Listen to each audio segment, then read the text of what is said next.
have a quorum, so we will begin here in another 5 minutes.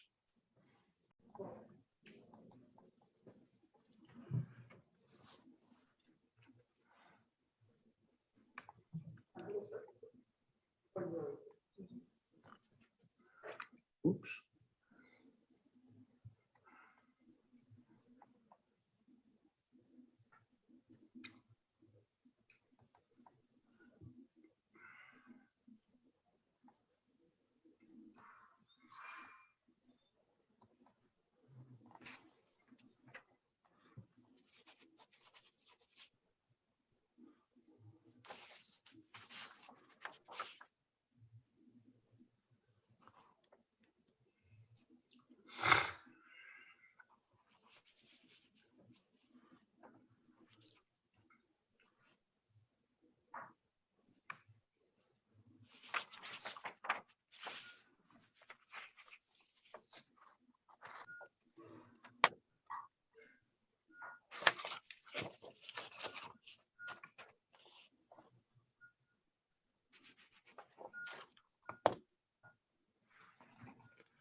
Hi, William.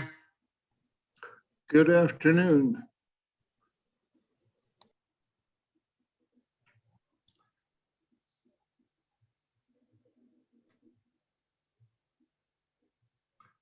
Okay, I make it 1:30 in the afternoon. I believe that the whole board minus Commissioner Bencomo are present.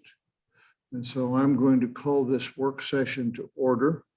I'm here, And- I'm here, Mr. Chair. Oh, okay, thank you. So we are all here. I'm going to turn the proceedings over to Director Walsh. I will remind us all that we're under the AG's rules for remote business. And if you have occasion to speak, be sure and identify yourself when you do speak. And if we lose our communications, I need to stop the proceedings until we reestablish that. So, Delilah, go ahead, please.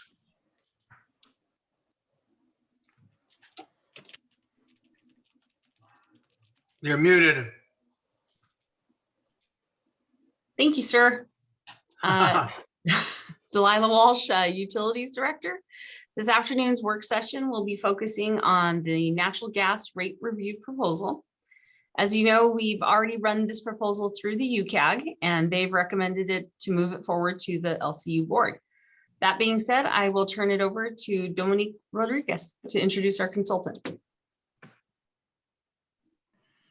Good afternoon, Chairman, Commissioners. My name is Dominique Rodriguez. I'm the Rate and Economic Analysis Manager. And we have today with us Grant Raven, who was the consultant. He presented on the solid waste rate review. We also have with us Jason Mumm, and he was the lead on the water and the wastewater rate review. They're going to go through, Grant will go through the gas rate proposal. And then, let me see, I didn't see Jason, but Grant is here. So Grant, whenever you're ready, you can go ahead and take it away. Perfect. Thanks so much. It's very nice to speak with you today. And if Jason joins in, I have a sense of what he would have said as introduction, so I can cover that as well. Again, my name is Grant Raven. I work at NewGen. I'm in the Austin office, and I've been working with City of Las Cruces in the past, as Dominique mentioned, on the solid waste rate review, and now for the gas case. The agenda for this presentation, I wanted to go over, generally speaking, the rate setting process, talk about the revenue requirement we developed for the gas utility, discuss the cost of service, proposed rates, and then some benchmarking at the end to look at how those proposed rates compare with other utilities, gas utilities in New Mexico. I think I wanted to say up front, if you guys have questions along the way, please, by all means, stop me and ask questions so that we can answer those as we go through this process. Next slide, please. So generally speaking, the utility rate setting process has three major components. The first is to develop the revenue requirement, which is essentially how much money the utility needs on an annual basis, typically, in order to pay for the cost of the operations. As part of developing that, we recognize that in addition to the rate revenues that we're attempting to set, there are also other sources of miscellaneous, other revenues that we take into account so that the whole picture of the utility gets accommodated. Once the revenue requirement is developed, we look at how to assign the cost responsibility of that revenue requirement to different customers of the utility based on different classes of customers. And then lastly, we look at rate design to show what rates should be charged to these customers in order to recover that cost of service and achieve the other goals, policy goals of the utility. Next slide. And then next one as well. So beginning with the first of those three steps, looking at the revenue requirement, we developed the revenue requirement for this test year based off the fiscal year 2020 actual results. We made a few adjustments to those financial results to reflect known and measurable changes expected for the gas utility and expected to be in place going forward. One of the larger adjustments that were made was to update salary and salary related costs to reflect the fiscal year 2021 budget. The other adjustments that were made were not nearly as meaningful as that adjustment. And we'll talk about that adjustment in particular a little more when we get to a future slide as well. We also made an estimate of what the annual recurring vehicle and equipment replacement needs are of the gas utility and put a sustainable amount of funding for that purpose into the revenue requirement. Here again, that will be discussed in a little more detail in a future slide as well. We provided for a certain level of cash funding towards capital projects, which will be discussed as well. We included estimated debt service. So that would be the existing debt service of the utility, but also recognition of a proposed new debt issue to pay for some of those capital projects. There was also the proposal to add a decarbonization program to the overall analysis. So we'll speak on that as well. And then there were very small miscellaneous other normalizing adjustments. For example, one of them was engineering services that come through shared services. There was meaningful variation in how much money was spent on that particular cost in the historical period of the last few years. And so we made an average of that cost in order to more normalize that to be what we'd expect year in, year out going forward for that element, just as an example. It's important to point out that for the first half of this presentation, the costs that we're going to be looking at exclude the cost of the actual gas commodity, which is passed through to customers on a separate line item on the bill. At the latter part of the presentation, we do start including that gas cost when we want to start looking at what the bill impacts are, so we can show you the totality of the bill, not just what I'll refer to as the base costs. The base costs are, in my vernacular, the costs that are not recovered in one of your pass-through charges, the fuel charge being the most obvious of those charges. And so the base costs are really the costs that we're talking about setting rates for in this engagement. Next slide. So this slide gives you kind of a summary of the overall test year as developed as compared to the prior two fiscal years. We're going to delve into these various line items a bit more in the succeeding slides, but to just kind of give you an overview of the overall picture, This slide kind of tells you where you are. The first row of this is identifying the cash operating and maintenance expenses for the utility, both in the actual past couple years and in the test year. It's important to note these are cash expenses. So for example, this does not include depreciation or amortization or any other non-cash expenses. It's purely a cash basis. And you'll see that the test year amount is higher than what the actual past 2 years have yielded. And we'll dig a little bit more into those numbers in the next slide. In terms of vehicle replacement, we're suggesting that test year amount of roughly $923,000 as a reasonable basis to be sustainable for the replacement of vehicles and equipment going forward the gas utility. Here again, we'll dig a little bit more into how that number was developed in a future slide. Then we have $1 million worth of cash funding going towards capital improvement projects as part of the test year. Then we have an annualized debt service.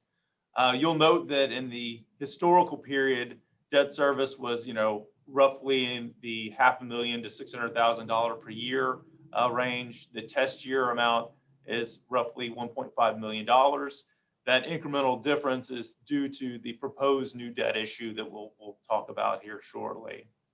So taking all of those costs and then subtracting out from the test year amount the portion of debt service related to a Series 2018 revenue bonds.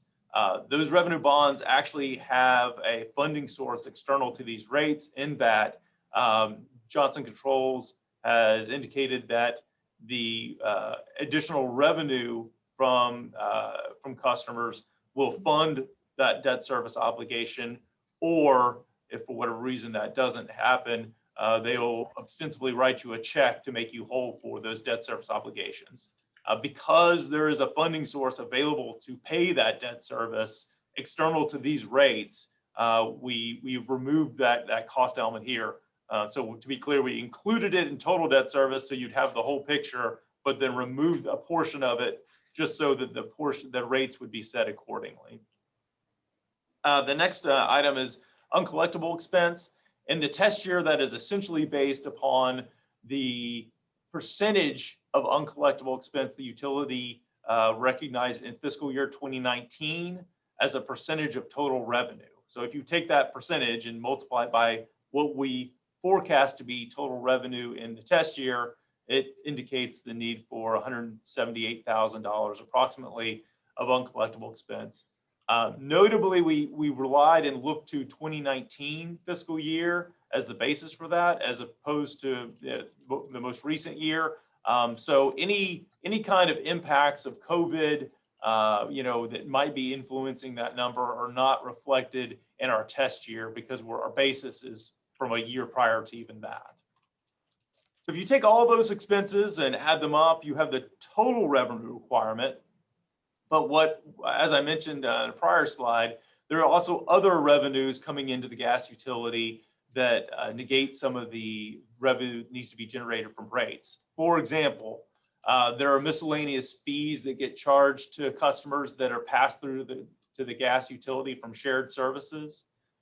There is a wheeling contract or a gas transportation contract with ZIA that provides for some revenue that offsets the costs that would otherwise need to be recovered.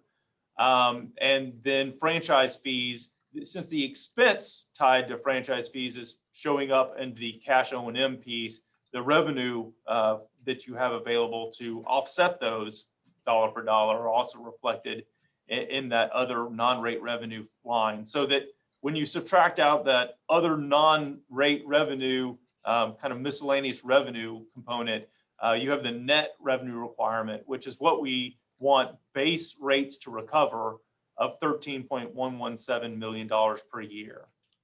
You may want to remember that 13.117 number as you'll see it show up again on future slides as we're kind of tying this out. At the bottom of the slide, it shows that what rate revenue from base rates we would assume under current rates. So what base rate revenue, I should say, we would assume under current rates. So if we take your current rates, we multiply it through what we expect to be the number of customers and the volume billed in the test year, we come up with $10.7 million. So that indicates that you're roughly $2.4 million short of the total revenue that would be generated to fully recover your costs. Here again, none of these numbers include the actual gas commodity cost or the decarbonization program that we spoke about earlier. Next slide. So as promised, here's a little bit more information with regard to the O&M costs. Here again, we're looking at cash O&M costs, so we're not including depreciation. And you'll see that, you know, the over this fiscal year 2019 actual, 2020 actual, and the test year, the shared services expense increases a bit. The other operating expenses is kind of a catch-all for everything else other than the ones we've kind of dug out here, is pretty similar.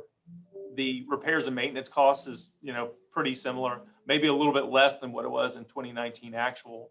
The biggest contributor to the change over time is the difference in personnel costs. And so this, comparing the 2020 actual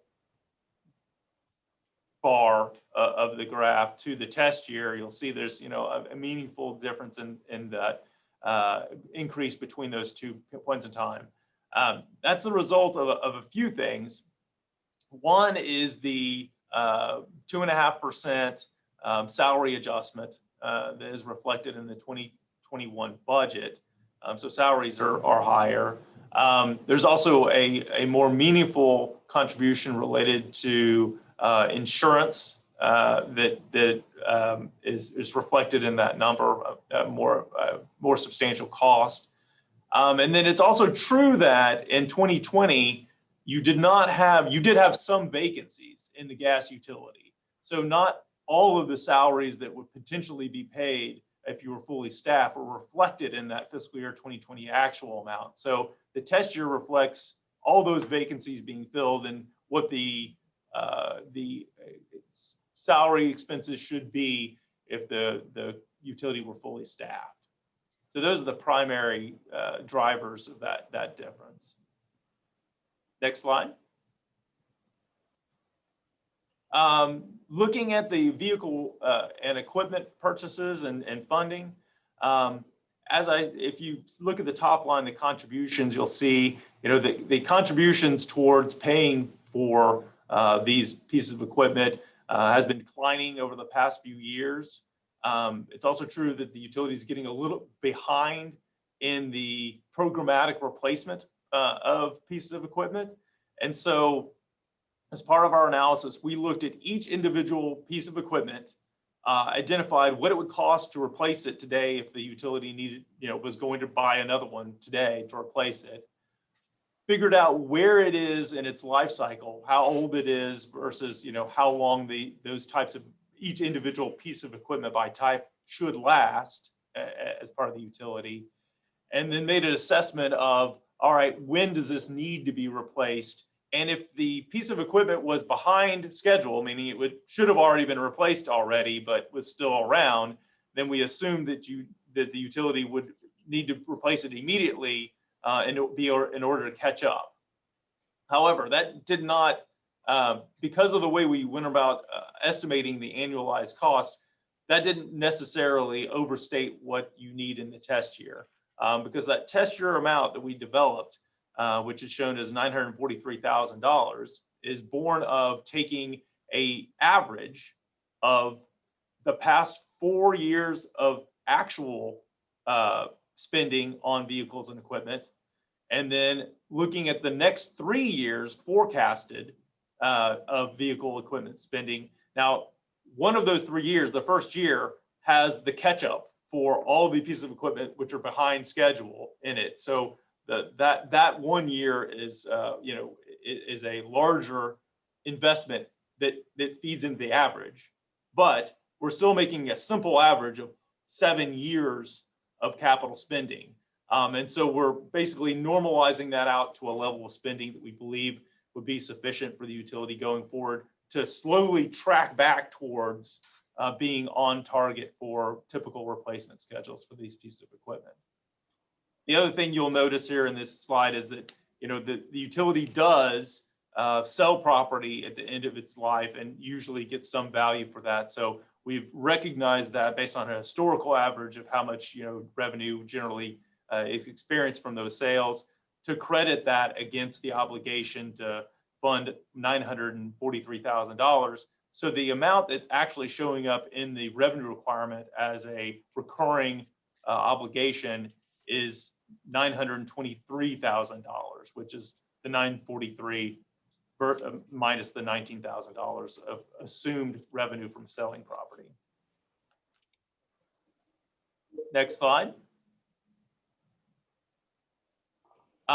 So now looking at the capital projects, it's important to note that historically, over the last years, 2015 through 2020, the actual capital spending on projects has averaged roughly $1.65 million per year. However, the 6-year capital plan for the gas utility shows plans for spending substantially higher amounts of money annually on these capital programs. So starting with the top line, gas rehabilitation projects. These 6 years into the future identify specific projects that related to the rehab projects that were identified in the capital plan. Staff had recommended or suggested that in order to minimize the impact on rates, at least immediately, that the obligation to fund those rehabilitation projects should be limited to $1 million per year. So that $1 million, you may recall, is what was on our first slide, looking at the overall summary of the test year. And so if you take the first line and the second line and add those two together, you'll notice that it makes for $1 million in every year. And so that $1 million is reflective of what we're asking rates to produce on an annual basis to go towards paying for those projects. It also means that the foregone projects shown there on the second line are projects that don't have a funding source under this proposal. So they will either need to be delayed or some other funding source for them will need to be identified if they're going to be pursued. The next 3 rows on that sheet, the miscellaneous projects, the 2015 bond money projects, and building improvements, all those projects were projects that were identified as ones that could be funded with existing cash available in the capital reserve to pay for those projects. So, obviously the ones from the bond money, but also those other ones, there are sufficient cash on hand to fund those projects as they are shown there. The last projects or group projects are development projects. And these are the ones that we identified as being funded through a proposed new debt issuance. So specifically, if you take the first 3 years of those projects, it adds up to roughly $11.6 million. And so we developed a hypothetical debt issue to fund those first 3 years of development projects through debt. And that'll be shown a little bit more on the next slide as well. Next slide. So looking at the debt service, as far as existing debt, there's the 2015 A series debt obligations, the 2018 revenue bonds that we talked about earlier. So total existing debt is a little less than $600,000 per year. Then we have a proposed debt issue of $934,000 that basically is to fund the first 3 years of those capital projects we were just looking at in the prior slide. And then, in total, all that adds up to roughly $1.5 million per year. But recognizing that the Series 2018 bond revenues revenue bonds, have a funding source that we don't need to recover from rates. We subtract that out, and the net debt requirement that is reflected in the test year is $1.2 million per year. Next slide. So now moving on to cost of service. As I made note of earlier, you'll see that $13.117 million number has shown up again. So if you may recall from that prior slide, that was what we identified as the net revenue requirement from base costs that need to be recovered in the test year.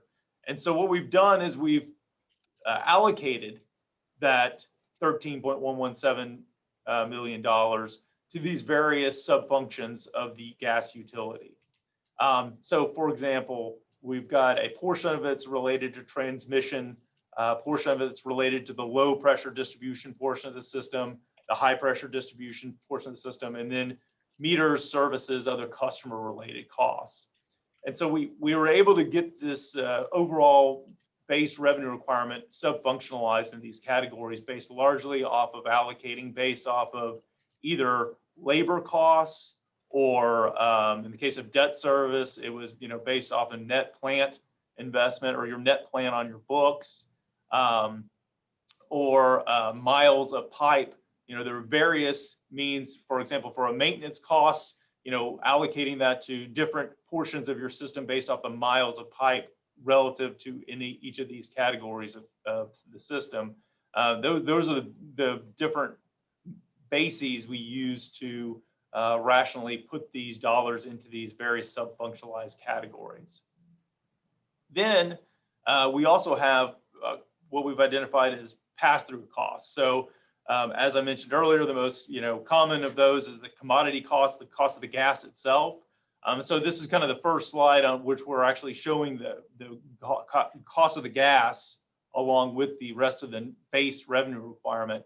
And for the purpose of this presentation, we have assumed a cost of gas of $2.50 per decatherm as a placeholder for whatever the cost of gas will actually be. Whatever the cost is will be passed through, but we're reflecting it here in this analysis and for the purposes of the benchmarking at that rate of $2.50.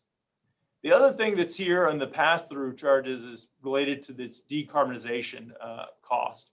And so we have proposed a 15-cent per decatherm cost or a fee, pass-through fee, to fund programs that will help to lessen the need, the energy intensity of customers on the gas system. These might go towards education programs or rebates for more efficient appliances or any number of programs that might help to lessen the energy intensity of the customers on the gas system and discourage wasteful consumption of gas and the hopes of being better stewards of the environment.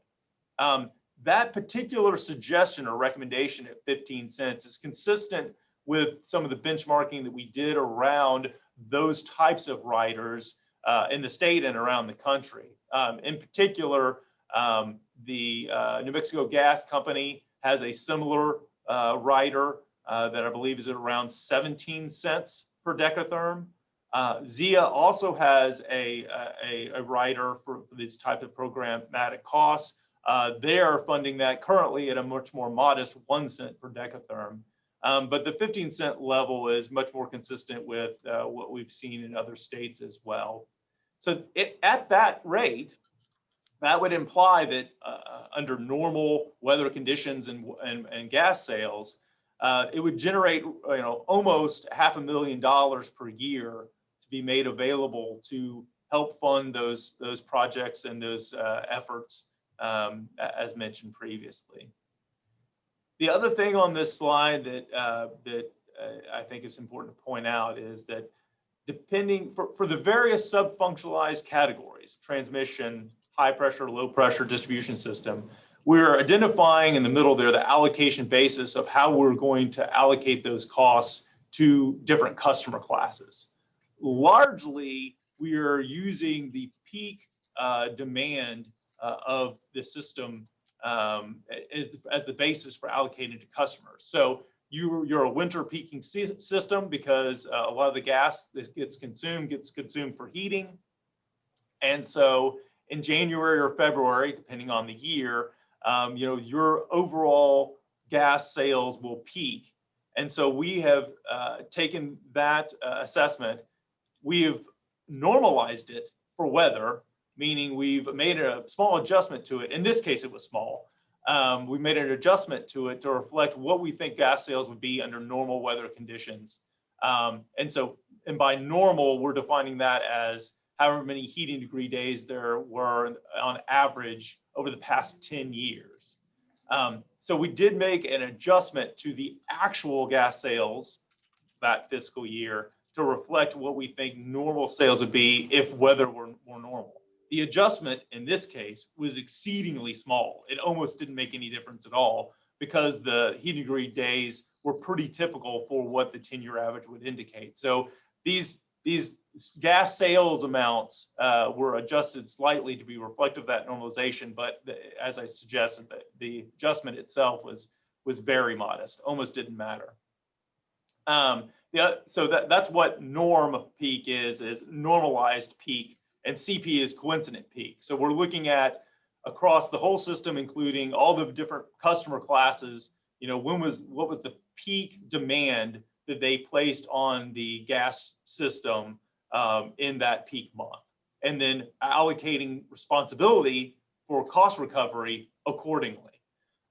The meters gets allocated a little bit differently. Oh, and let me make sure I point out, for the low pressure distribution system, because not all of the customers on your system, although most of them are, not all of your system customers are being fed off the low pressure distribution system. So for the purposes of allocating that portion of the overall revenue requirement, which is the largest portion of the base rate revenue requirement, we're only allocating that to customer classes according to the low pressure demands. So for example, for a customer that's taking service off the high pressure portion of the system, they're presumably not using your low pressure distribution system. So their use did not contribute to the allocation of how that cost was allocated among customer classes. The last thing I was going to mention on this is it related to the small customers. You'll see that small customers and meters have a total base test year cost of almost $3.5 million. And then for large customers, it's only $2,800, which is a huge disparity.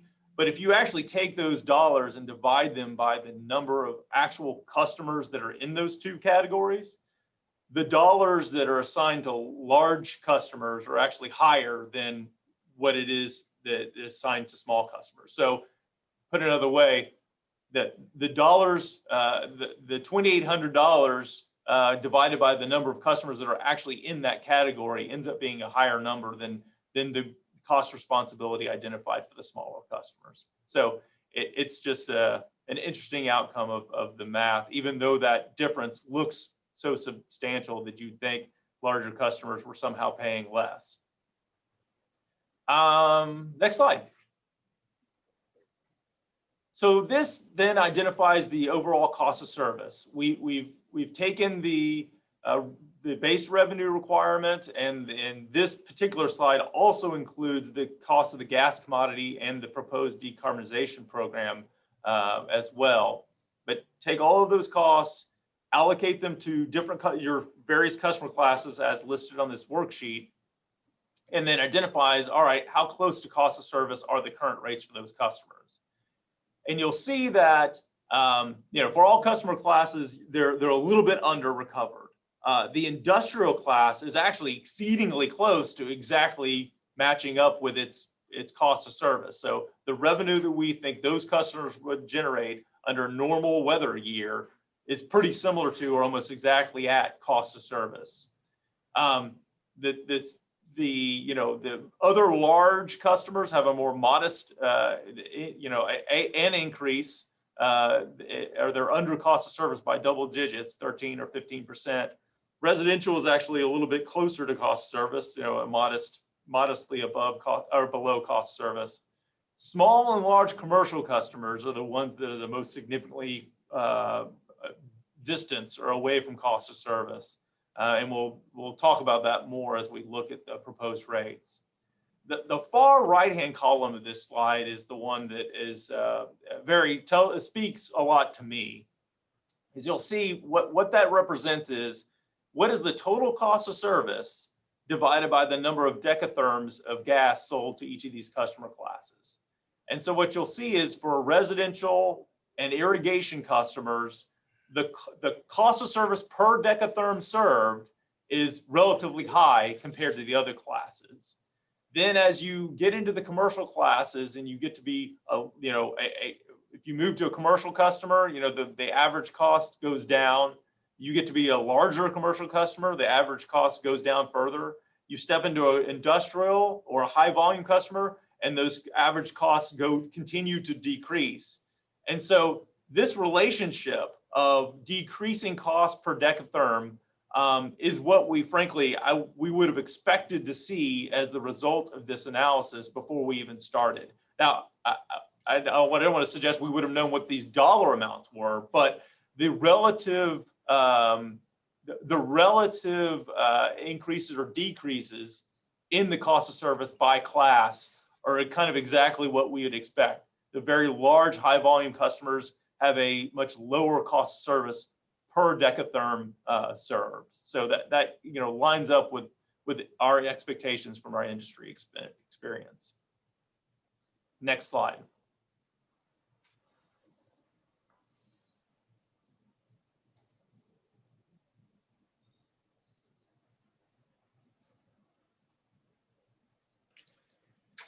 Before we go on to the next slide, Commissioner Carmichael had a question. Oh, I apologize. Sorry, I missed it. No problem.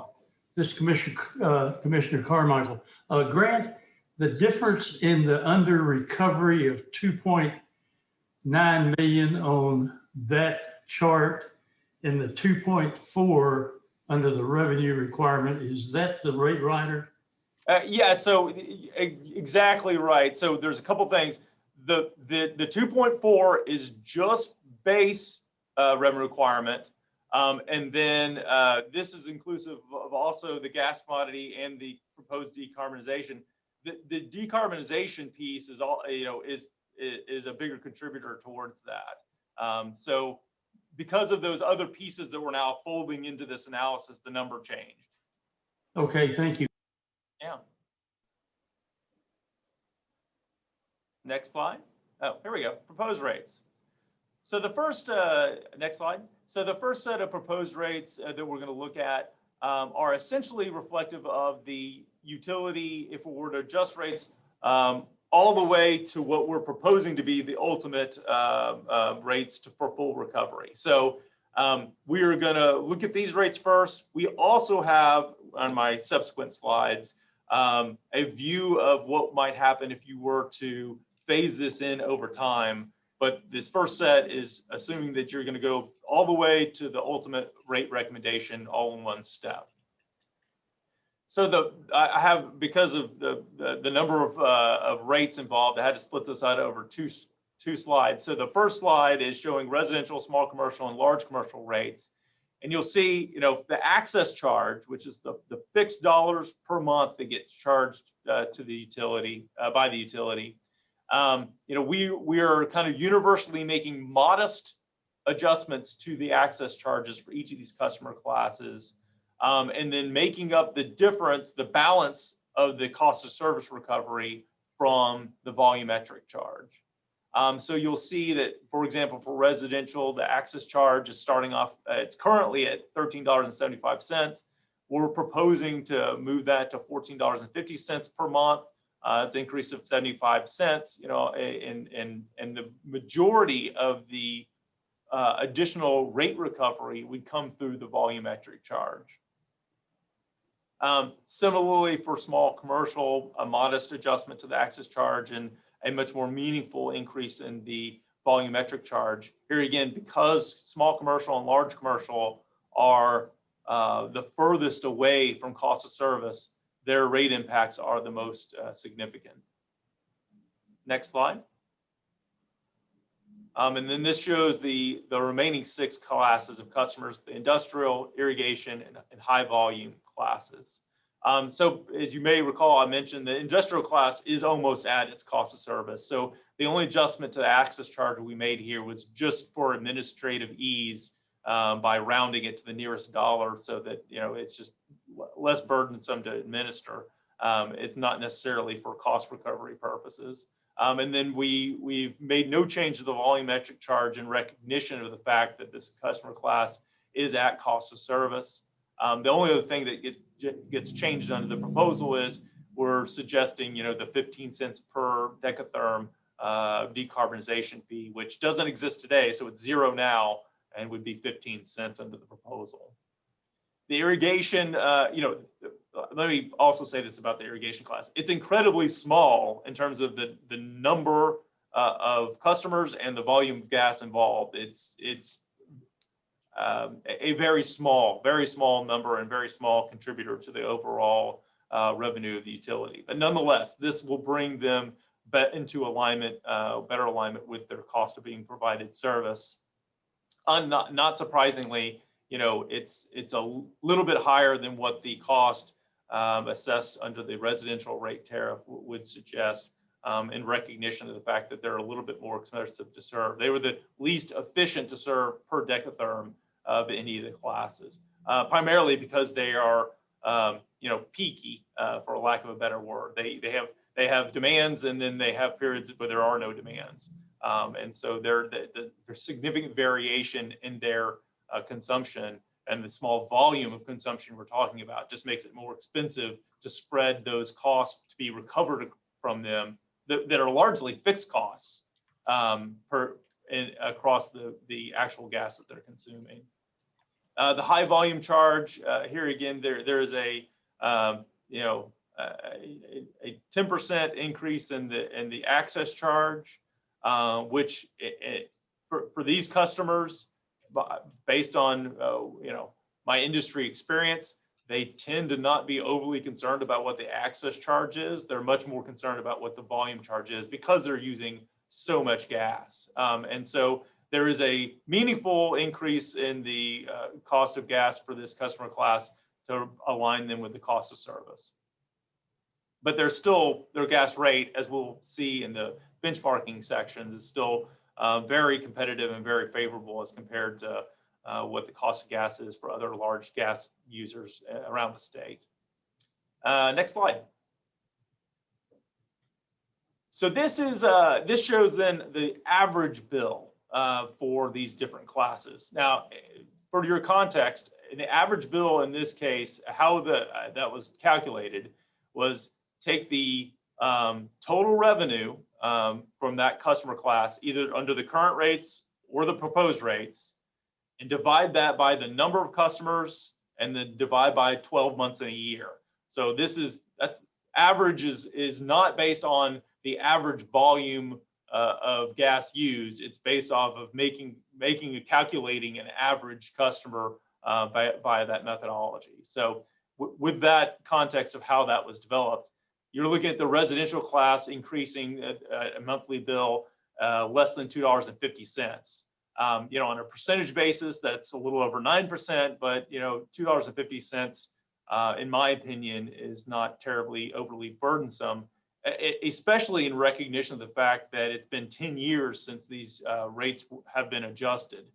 So to go 10 years without a rate change and to have it be as modest as $2.50 a month, in my opinion, is, you know, a relatively you know, modest impact. You know, the much more larger impacts are on small and large commercial customers, as we suggested by the cost of service. The industrial customers, essentially, you know, their bill is more or less flat. The 4% increase that's reflected there for them is primarily driven by adding a 15 cent per decatherm decarbonization cost. Otherwise, you know, there would hardly be any change at all. Irrigation here, as I suggested, this is a very small class, very few users or gas consumed, but they're increasing 13% and 15% for the high volume. This is William Little. Commissioner Hardy had a question. I'm so Yeah. sorry that I'm missing these. Thank you for interrupting me. For whatever reason, I'm not catching that people are, if they're raising their hands, or I'm not sure how that's being identified, but I'm missing it. So thank you.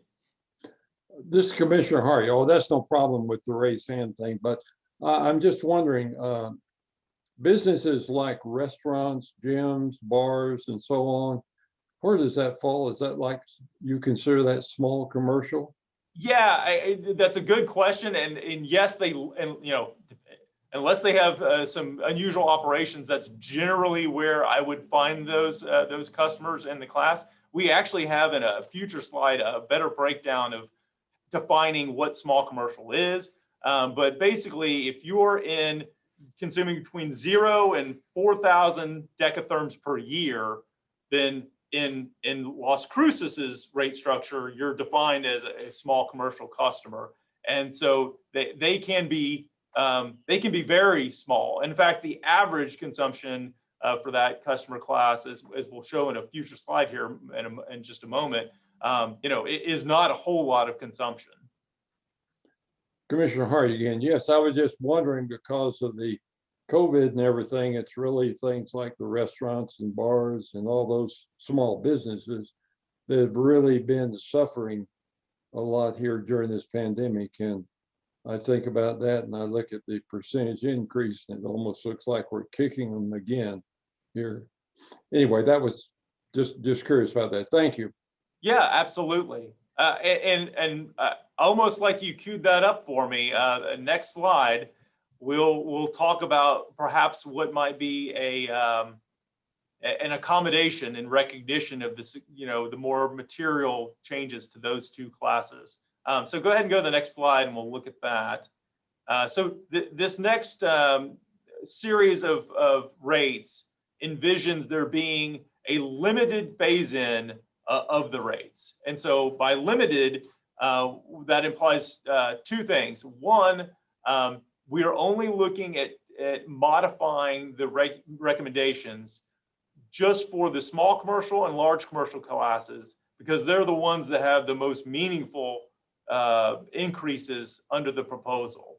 And so what's shown here is that for those two classes, we immediately make an adjustment all the way to the ultimate access charge, the fixed charge per month, which is a more modest adjustment. But for the more meaningful portion of the adjustment to rates, the volumetric charge, we make 3 equal steps from where they are now to the ultimate rate proposal over a course of 3 years. The other thing we assume is that the decarbonization rider would also be phased in. And for that, we just simply assumed it would be phased in for everyone.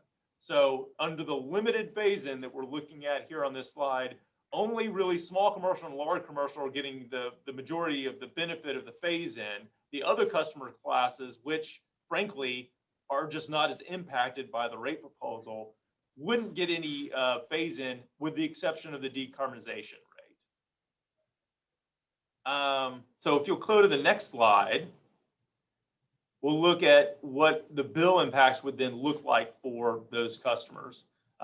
So I'm showing all customers here, but if you'll see, for example, looking at residential, essentially in year 1 is the vast majority of the adjustment. The only thing that then adjusts after that in years 2 and 3 is simply that decarbonization rider phasing in over 3 equal periods of 3 years. So essentially for residential and the other classes besides small and large commercial, they're going all the way to their ultimate rates in the first year. But for small commercial and for large commercial customers, you'll see we've mitigated the impact on them. And so that over time, their bill adjustment will be a little bit smaller, as shown on this slide. Next slide. But corresponding to that, since we're now allowing that accommodation of those customers, there's now an impact to the gas utility in terms of revenue coming in to pay for the overall revenue requirement. So for the purposes of this slide, for simplicity, we're assuming that in every year for these next 3 years, the base cash O&M expenses are the same. The customer base is the same. There's no customer growth. The gas consumption is the same. They don't increase their gas consumption every 3 years, just to limit the number of things that are changing. We've just kind of made some simplifying assumptions around what's changing over these 3 years. And so if we just limit it to what's happening with the rate revenues of the utility, this slide shows that the utility is projected to be able to meet its debt service coverage ratio obligations with respect to the gas utility, but there will be a reduced level of funding available for capital spending on vehicles, equipment, and capital projects. So, for example, in the first year, they're projected to have $1.1 million available to fund those type of capital spending needs, whereas the test year recommended that on a recurring annual basis, we've assumed they need to have $1.9 million. So there's around $800,000 that the utility will have to forego in capital spending somewhere in that first year, assuming that it goes as the forecast implies. And then the second year, that will be cut in half to $400,000, and then the final year, year 3, they're projected to be then fully recovering enough revenue to fully fund the capital needs of the utility on a going forward basis. In addition to this more limited phase-in, we also wanted to show you what it might look like if you broadened the phase-in to all customer classes. So next slide. So here again, we have basically just taken the accommodation that we had developed for small and large commercial classes, and we've expanded to all classes. So now, they're all still going to the ultimate access charge in the first year, but the volume charge is being phased in every year in equal steps between where they are now and where they ultimately the rate should be. And then the decarbonization rate is being increased incrementally over those 3 years as well. So next slide. And this just, here again, industrial stays the same on the volumetric charge. They're basically fully phased in the first year because, of the fact that they're so close to cost service, but they do have this carbonization rider that increases, over those 3-year periods. Next slide. And so here's what the modified impact would be to the average bill of each of these customer classes based on that accommodation. Here, residential is, it has probably one of the more meaningful impacts in the first year as compared to the subsequent years, because we adjust the access charge all at once in the first year. So it's $1.33 for residential, and then 60 cents thereafter for the next 2 years. The small commercial and lower commercial adjustments are similar to what they were previously, shown on the limited phase-in scenario. And then there's the accommodation for the other customer classes to just phase in it over 3 years. Next slide. However, we are now meaningfully increasing the amount of revenue that the utility is now going to lack as a result of phasing in those rates over time. And, with the same caveats about, operating expenses staying the same, customer classes staying the same, this is forecasting that in the first year, the utility will have, a little less than $600,000 for the year available to pay for capital projects. So the funding for anything capital related would be very limited in that year. It's also true that because of the new debt as proposed and reflected in the test year and the slower progression towards full cost of service, you're now no longer forecasted to achieve at least a 1.6 times debt service coverage ratio in that first year, which violates a policy of the utility, as I understand it. So that would, and also, then there's, as you see at the bottom of the slide, the delayed capital spending that would result, which is, a meaningful portion of the overall capital spending of the utility. All right, next slide. I think we're going to benchmarking. So, this is looking purely at residential and small commercial customers. And it's based on the assumption of a certain volume of gas consumption. So first, for residential, it's assuming 3.5 decatherms per month in gas consumption, which is pretty close to the average for that customer class. And you'll see, under the current rates, it's $18. The proposed rate's $20.42. As compared to New Mexico Gas Company, which would be $20.18. It's almost the same bill. It's a de minimis difference there. And then ZIA would be a little bit higher. If you were a residential ZIA customer using that 3.5 decatherms per month, you'd be paying a $24 gas bill. And this is only comparing the base rate portion of the bill. So for this slide, we're not including the cost of gas. For small commercial, we're using 667 decatherms as the representative volume for the purpose of calculating the bill. However, the reason that was selected is because in a future slide I'll show you, I wanted to be able to show what is a small commercial customer at the midpoint of the range of gas volume in for that class. So to be more clear, your small commercial class is defined as annual gas sales of between 0 and 4,000 decatherms per year. So if you were at the midpoint consuming 2,000 decatherms per year, that would be equivalent to 167 decatherms per month. And so this bill that we're showing here for small commercial is reflective of that volume of gas. However, that volume of gas is substantially higher than what the average small commercial customer is actually consuming. So I will show this differently on another slide as well, so you get a better sense of the average bill for the small commercial. But what this is showing is if you happen to be a small commercial customer at the midpoint of that range, this is what your bill would look like. And it shows you, for you, even under the proposed rate, the bill would be less than what a customer at ZIA would be paying, but it's meaningfully higher than what a New Mexico gas customer in the small commercial category would be paying. And there's a reason for that, and I'll dig into that a little bit more when I have in a future slide. I'll have more context to explain why that's happening. Next slide.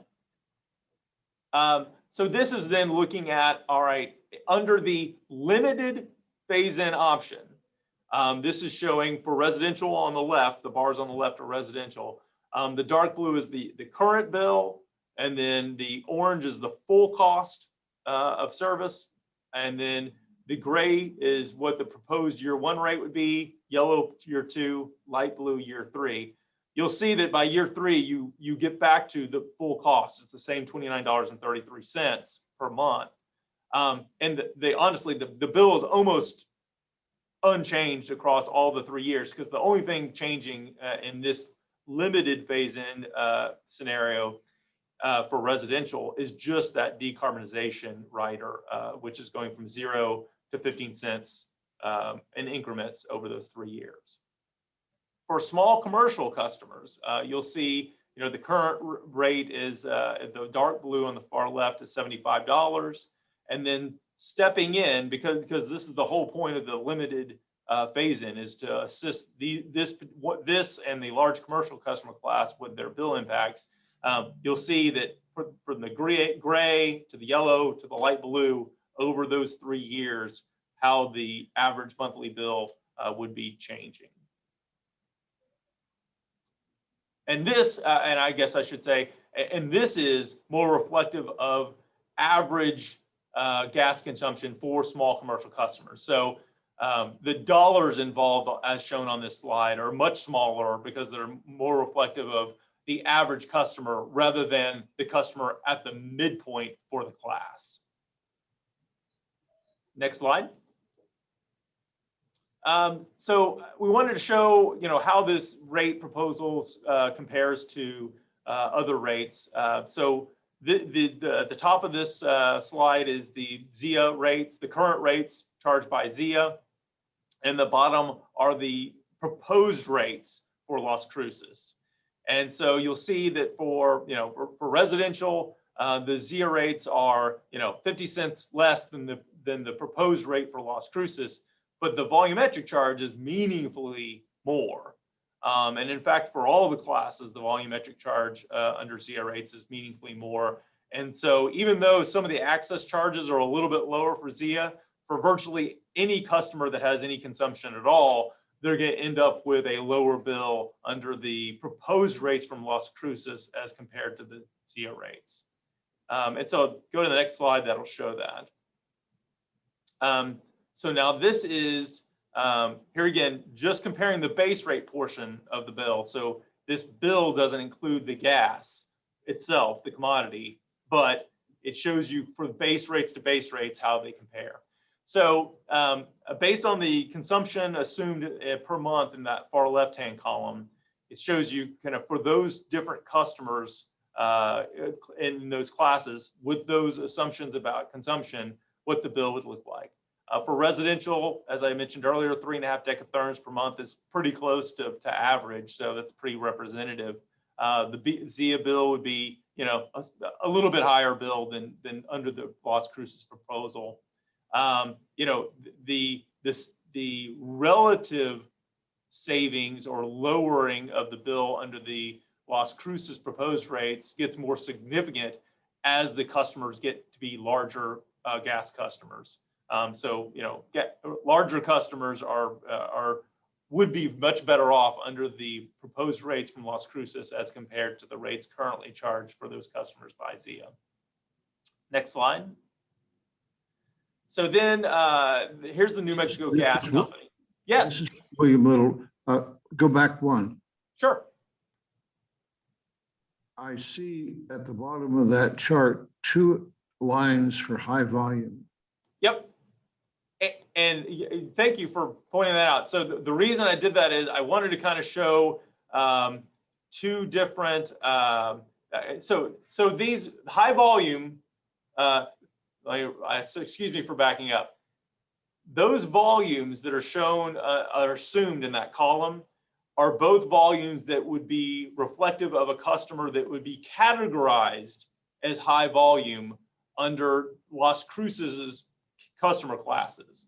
However, ZIA has different metrics for how they classify customers based off of consumption. And so there's a difference in what rate would apply to one or the other of those high volume customers as represented at the bottom of that chart. So basically I'm showing that, you know, there is a difference, a distinction there in the comparison under the ZIA bill, because they would be in 2 different classes for ZIA's purposes as compared to for Las Cruces' classes.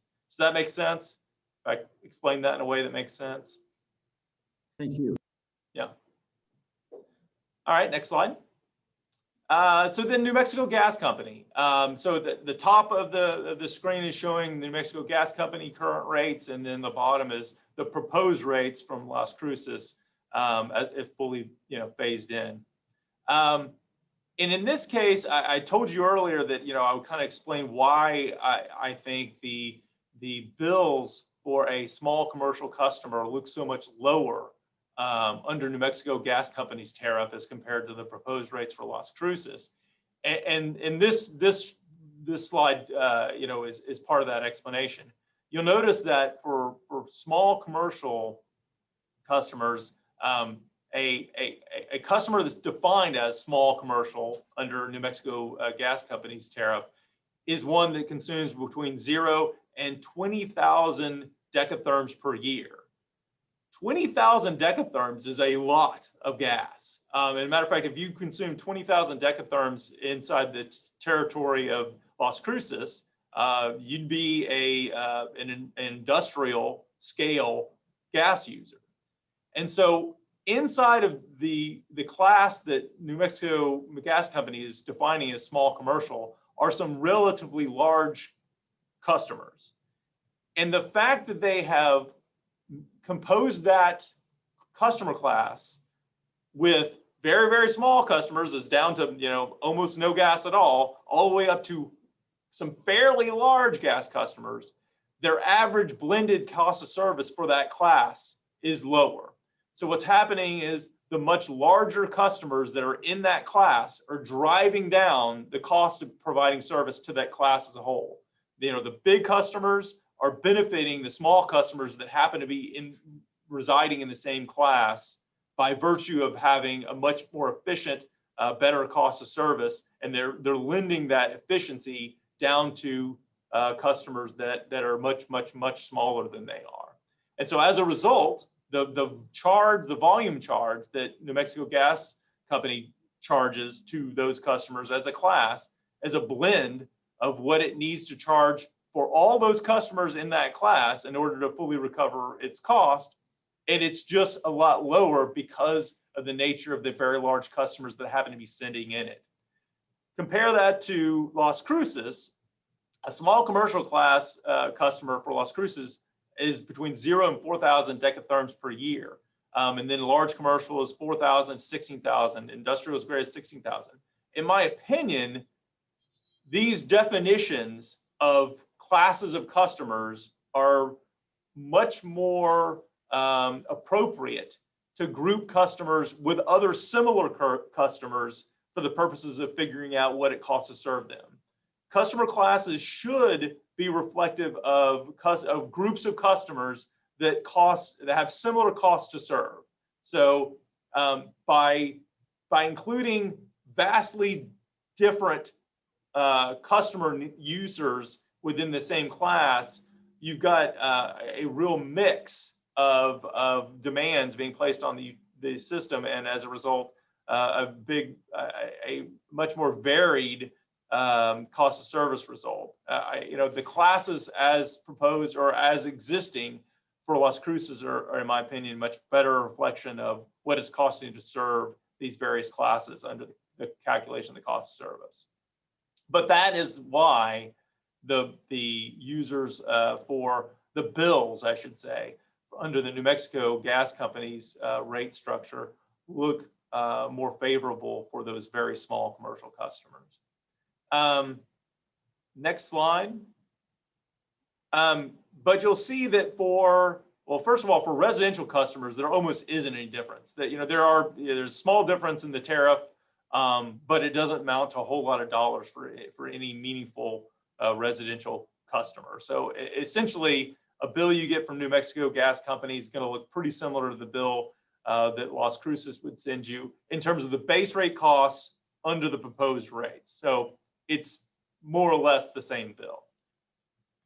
The small commercial, as we said, would be more significant under the rate proposal as compared to what New Mexico Gas Company's tariff would allow for those very small customers.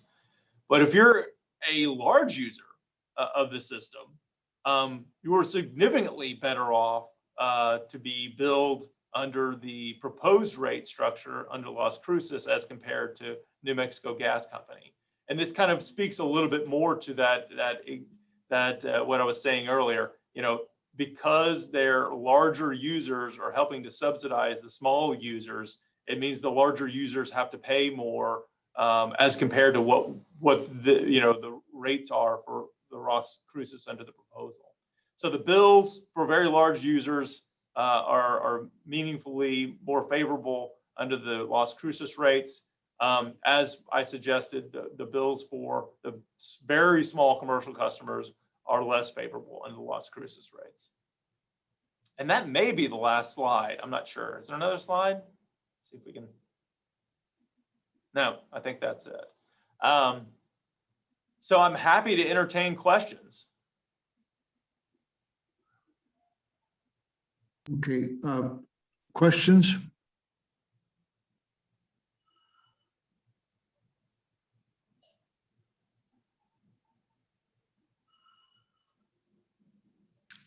Seeing none, Commissioner Carmichael, go ahead, please. Yes, Grant, I may have missed it. Was there a slide that showed the total revenue generated by residential versus all other users? Yeah, that probably does show up on one of these slides. Give me 1 second to see if I can. I'm going to look at a side presentation I have to find the slide number, and maybe they can go to it. Slide 13 may show that what you're asking for. You can navigate to that one. So what this is showing here is expected revenue under current rates. And actually, I didn't hear if you said, now I don't remember, did you say under current rates or proposed rates, or did you say? Proposed, yeah. Proposed, okay, in that case, we need a different slide. Bear with me 1 second, let's see if I can navigate to that.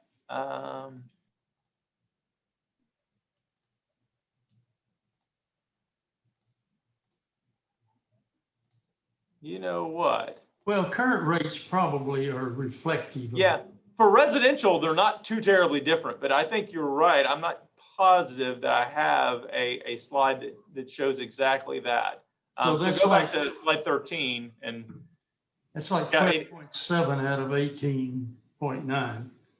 yeah, Uh, yeah. I got it, thanks.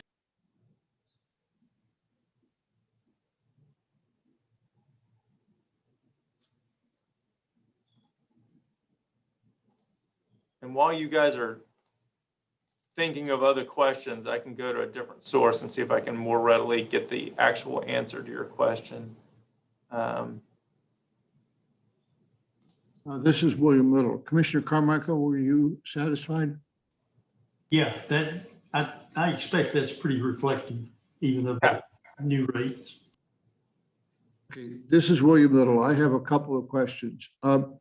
Has this rate structure gone to the UCAG at this point? Mr. Chairman, this is Dominique Rodriguez. This presentation was given to the UCAG the second Wednesday of March. And then after you were done, I was actually going to go through and give you the next steps with this entire process. Okay, I'll contain myself. Thank you. You're welcome. This is William Little again. Are there other questions from the board? Seeing none, thank you. Let's go on. Okay, Chairman, Commissioner, this is Dominique Rodriguez. So the next steps after this presentation, the UCAG will meet on April 14th to discuss their public outreach schedule. We will do public outreach virtually for a month. I will then go back to the UCAG and provide feedback and comments that were received during the public outreach timeline, probably in June. The UCAG will make their recommendation to the Utilities Board, and I will come back to the Utilities Board with that recommendation in a formal resolution, and I'm thinking around July or August, given the timeline. The LCU Board will discuss, and then I will take direction from the board on what their recommendation to City Council will be, and I will bring a formal resolution after I'm given that direction. And I'm thinking that would probably be around August, September. And then from there, we will go to City Council in a work session, present it, and then usually about a month after that, we would take it back for approval once we meet with the City Council and get their feedback in the work session. And that is all I have. If you have any other questions.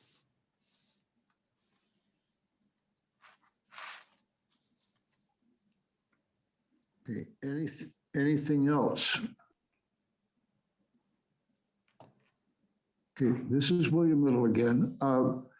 In past rate reviews, the board has on record expressed great reluctance to entertain phase-in rates. It caused a lot of disruption and really didn't solve many, if any, problems.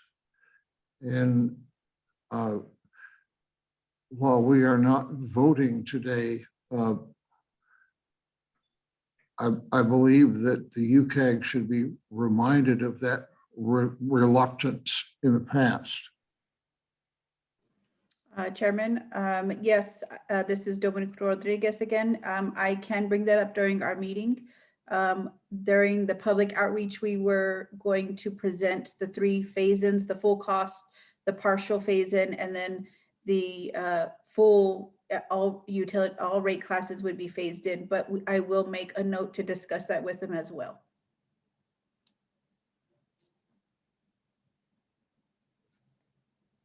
William Little again. Again, in the past, we were able to, at this stage of the game, steer the considerations away from the more, I'm going to say, draconian phase-in steps, so that if we were going to be looking forward to a phased in, we would certainly much rather have people talk about just affording that phase in to the hardest hit classes. The impact of a full phase in all classes looked like a real crippling blow to the community, to the utility.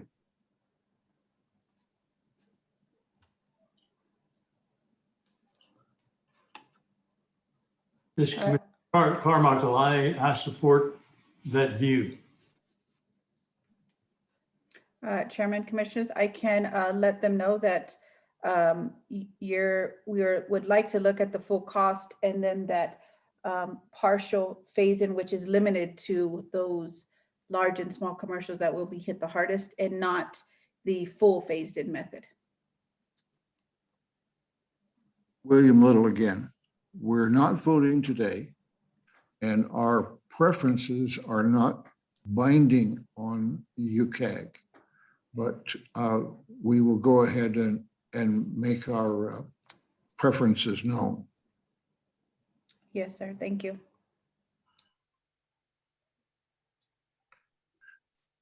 Anyone else?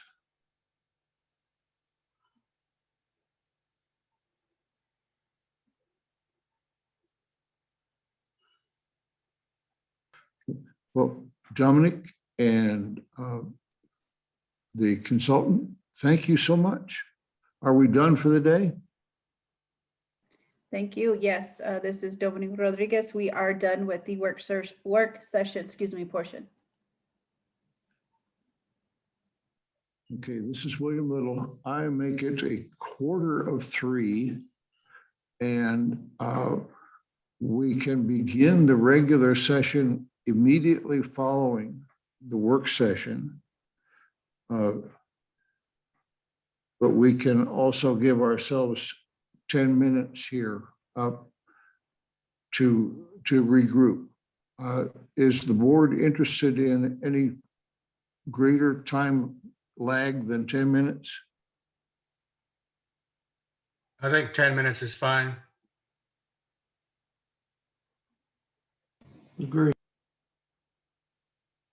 Okay, then I'm going to adjourn the work session, and we will call the regular meeting to order at 3:05. Thank you all. Thank you, Dominique and Mr. Rabon. Thank you, Grant. Thank you very much. I appreciate the opportunity. Grant, that was a very thorough presentation. We appreciate being talked through it. My pleasure.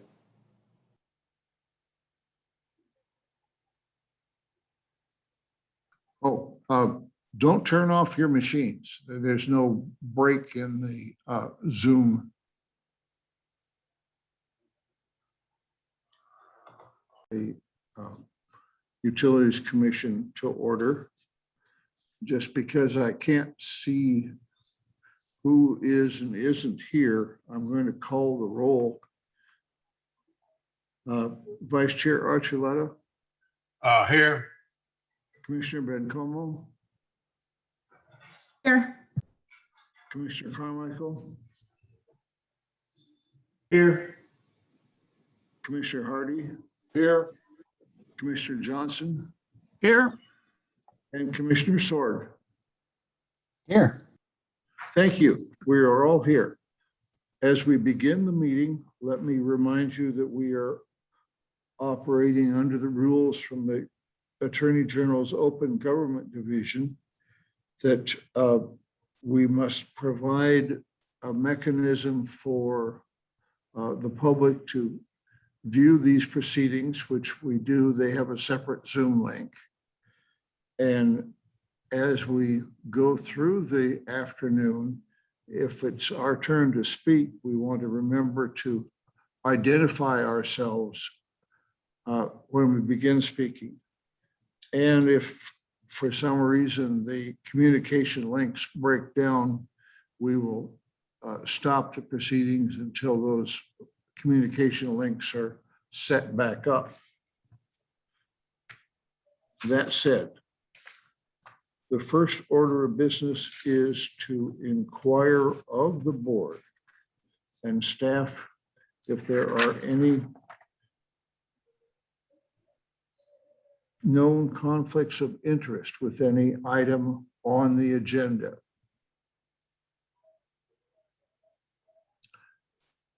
Hearing none. And from the staff, none. Mr. Chairman, Delilah Walsh, Utilities Director, none for staff. Thank you. And the chair, none. The next order of business is the public participation. And have we received any communications from the public in advance of the meeting? Chair, sorry for the interruption. This is Alma Ruiz, Senior Office Manager for the record. The next item of business, did you accept the agenda? Thank you for catching us up. Thank you.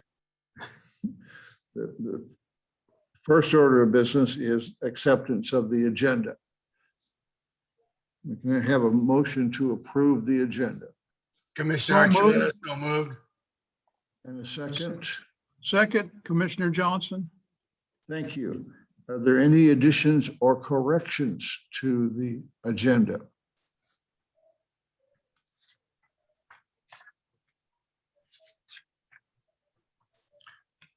Hearing none, ready for a vote. Vice Chair Archuleta, Aye. Commissioner Bencomo, Yes. Commissioner Carmichael, Yes. Commissioner Hardy, Yes, Commissioner Johnson, Aye. Commissioner Sword, Yes. and the chair, yes. Thank you. And Alma, thank you again. Now, the next order of business is public participation. Have we received any communications from the public in advance of the meeting? Alma Ruiz, Senior Office Manager for the Utilities Department. No public comments have been received. We do have public attendees as part of this meeting, so I don't know if you want to inquire if they have any questions. Please, are there members of the public that would care to say anything?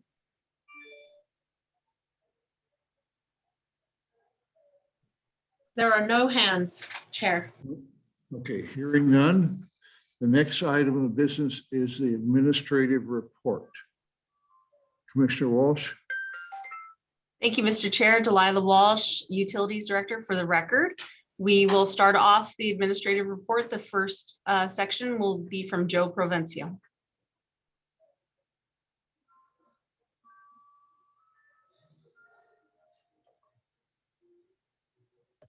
Good afternoon, Chairman, Commissioners.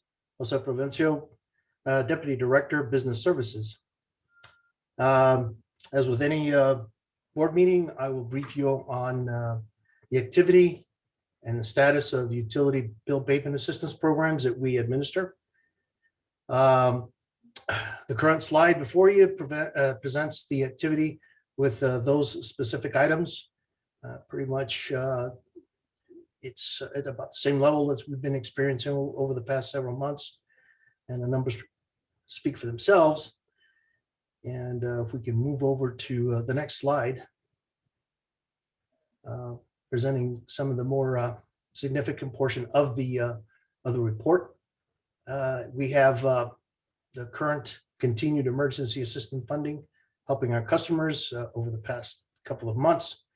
The important point here is the number of customers, both residential and commercial, that we assisted last month. And again, the numbers pretty much speak for the state, the activity. The other point here is that we have a fund balance at the end of March of a little over $27,000. And as I said before, from the last meeting, that we have submitted a request for additional funding, $50,000 to our budget office. And that request is running its course through the approval stages. And we can advance to the next slide and present the information just discussed here in the graphical format. And with that, I will stand by if there are any questions.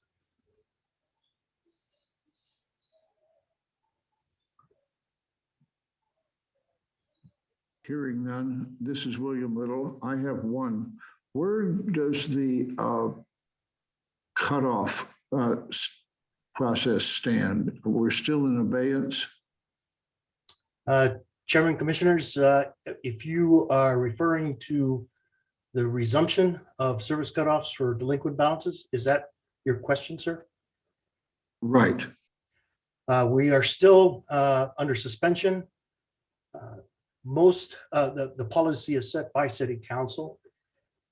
We are making initial plans that at least by the latter part of the summer, the condition of the economy and local businesses would improve to the point that the topic will be raised, and we would be given the order to proceed to resume normal business conditions with respect to service shutoff for delinquent balances.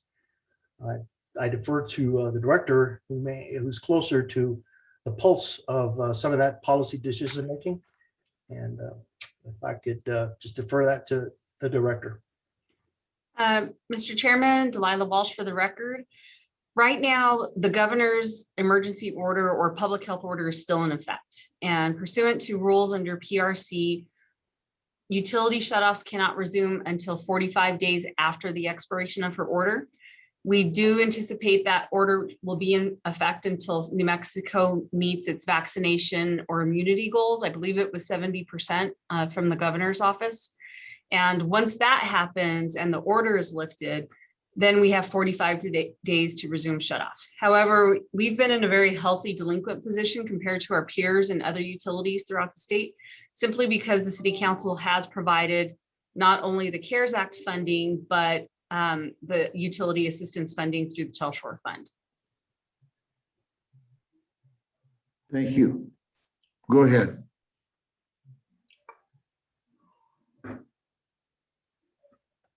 Thank you, Mr. Chair. I'll take over from here. Again, Delilah Walsh for the record.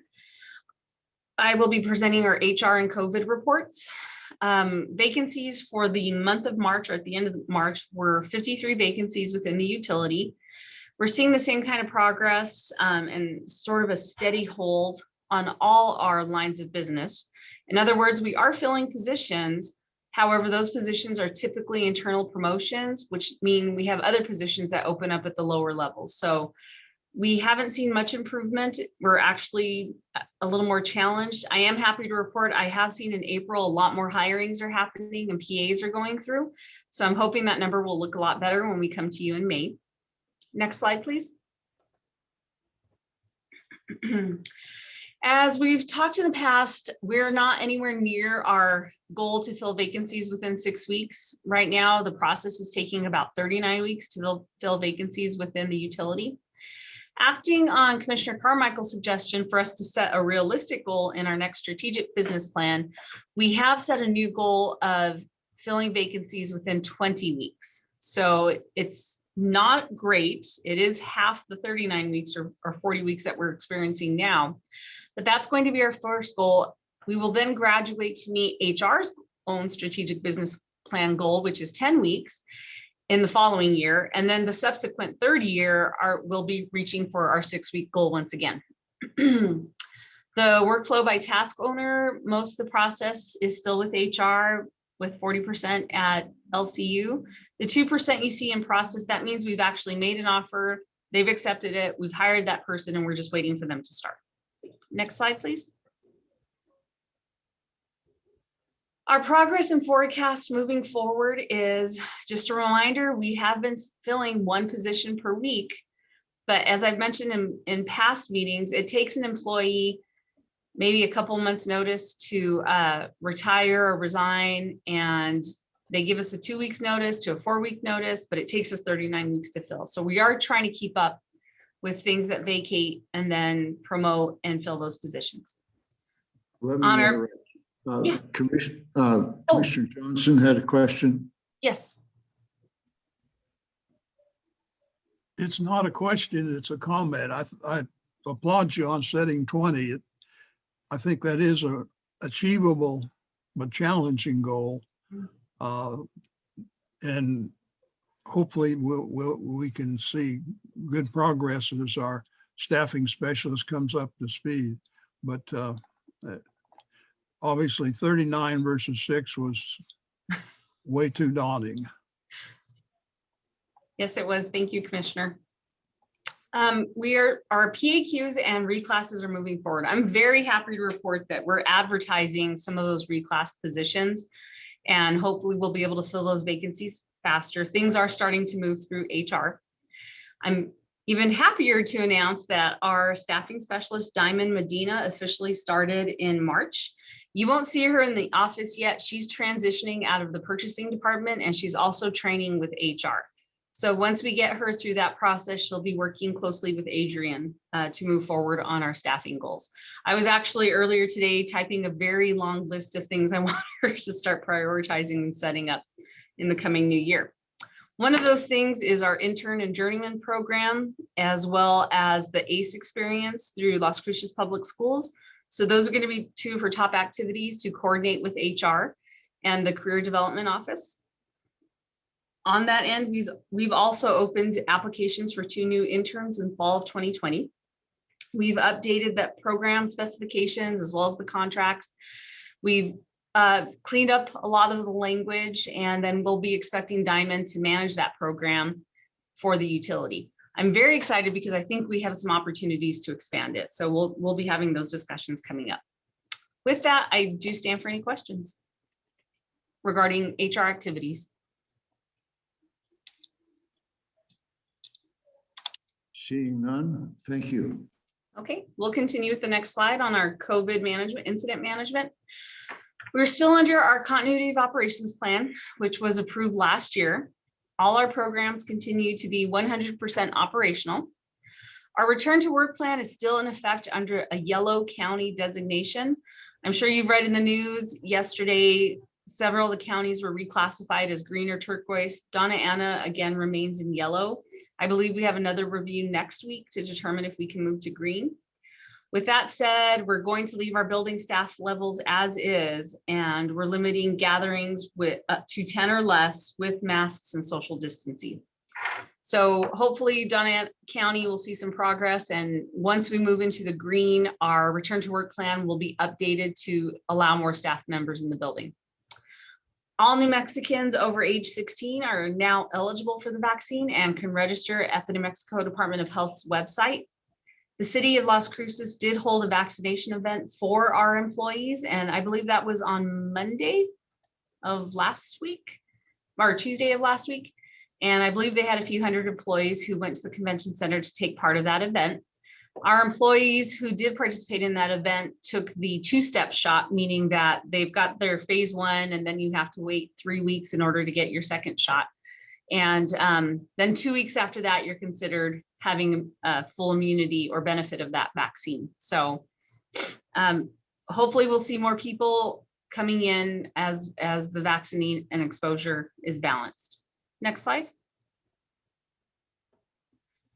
So what I mean by that is any individuals who are exposed to COVID positive people in today's world do have to have a mandatory quarantine under NMED rules.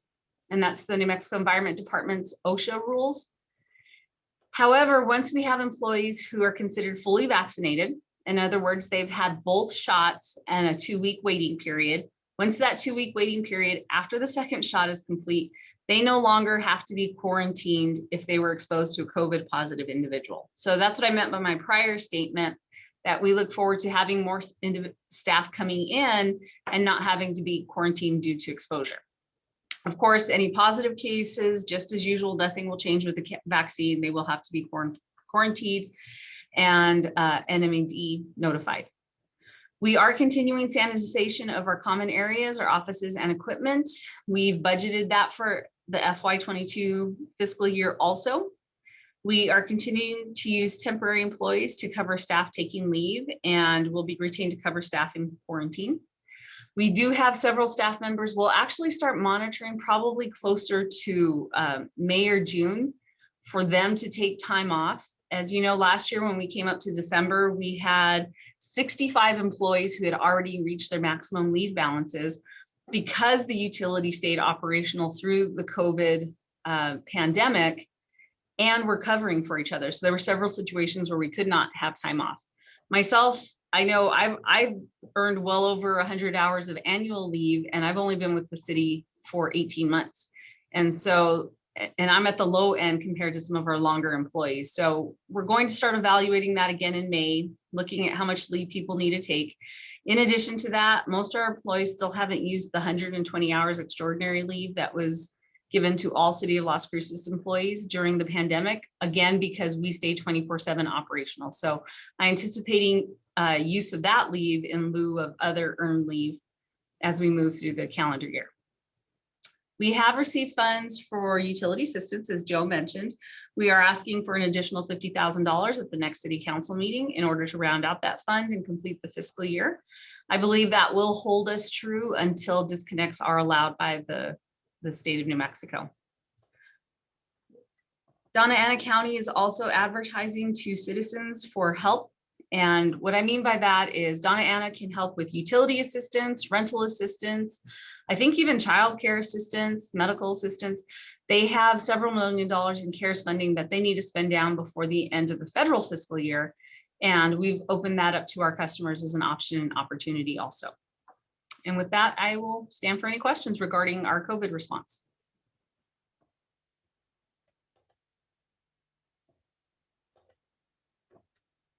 Seeing none, thank you. Go ahead. All right. And I will turn it over to Adrian Whitmer for our water litigation update. Mr. Chairman, Commissioners, Adrian Whitmer, Interim Assistant Utilities Director. And as an update to the water litigation for Texas v. New Mexico and Colorado, there really is no new information to provide at this time, but I'm sure we'll have some more next month.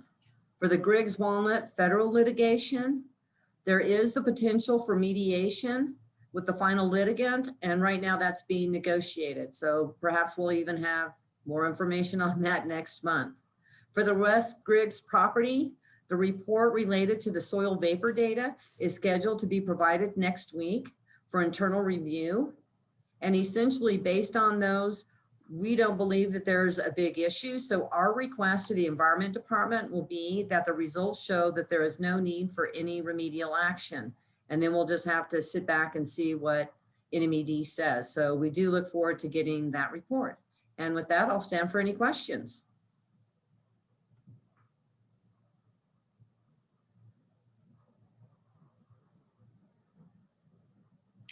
Hearing none, this is William Little. Texas v. New Mexico is still slated for trial later on this year. Mr. Chairman, Adrian Whitmer, Interim Assistant Utilities Director, that is correct. And right now it looks like it's sometime perhaps in August. Thank you. You're welcome. No other comments, please go ahead. Thank you.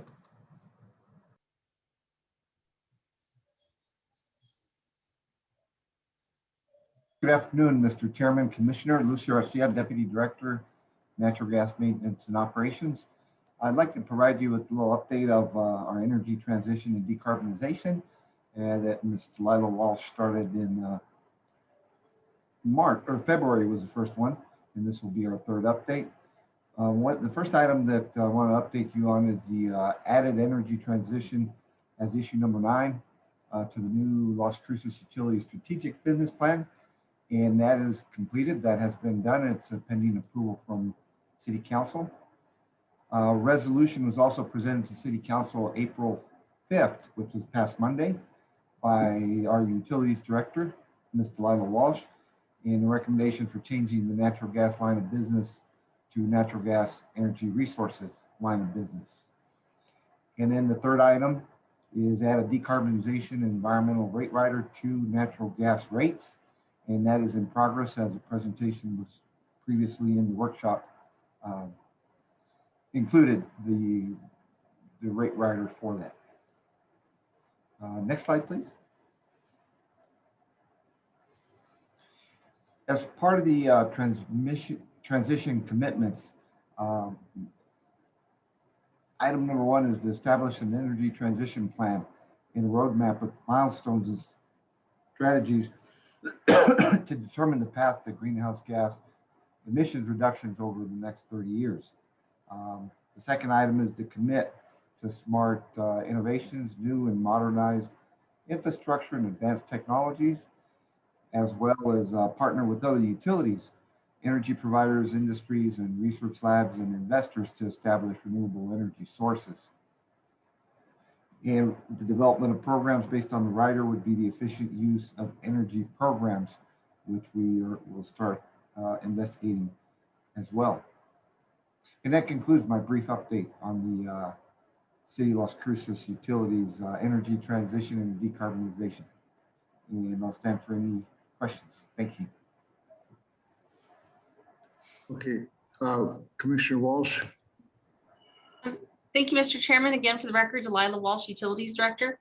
And Lucio, the resolution that was passed at Monday's council meeting is Resolution 21-153, which is energy transition. And the bottom line is that the City of Las Cruces Council has committed to investing in the transition of the natural gas line of business to a natural gas and energy resources line of business. So we want to look at going above and beyond natural gas. So in addition to that, the resolution calls for us to establish an energy transition plan and roadmap with actual milestones and strategies to determine that path to a non-fossil fuel dependent energy, to make our natural gas programs more efficient and actually work toward decarbonizing our system. So the goals set forth by the council are very similar to the discussions we've been having with our board. Therefore, the next steps from this resolution is when we go to our energy transition work session, which I believe we're focusing on June to do that. That's when we'll start having the discussions with you. But the council's goals are very much in line with what we've been talking about as a board and as a utility. So I'm looking forward to that. Obviously, you'll have your input where you think we should go, lined up with the city's climate action plan, as well as the city's comprehensive plan, which is Elevate Las Cruces. So the resolution is really calling on us to set that transition plan as well as the roadmaps with goals moving forward. And we will be doing that by having a work session with you. And then most likely we will have to reach out to a consultant or an expert in this area that can help advise us.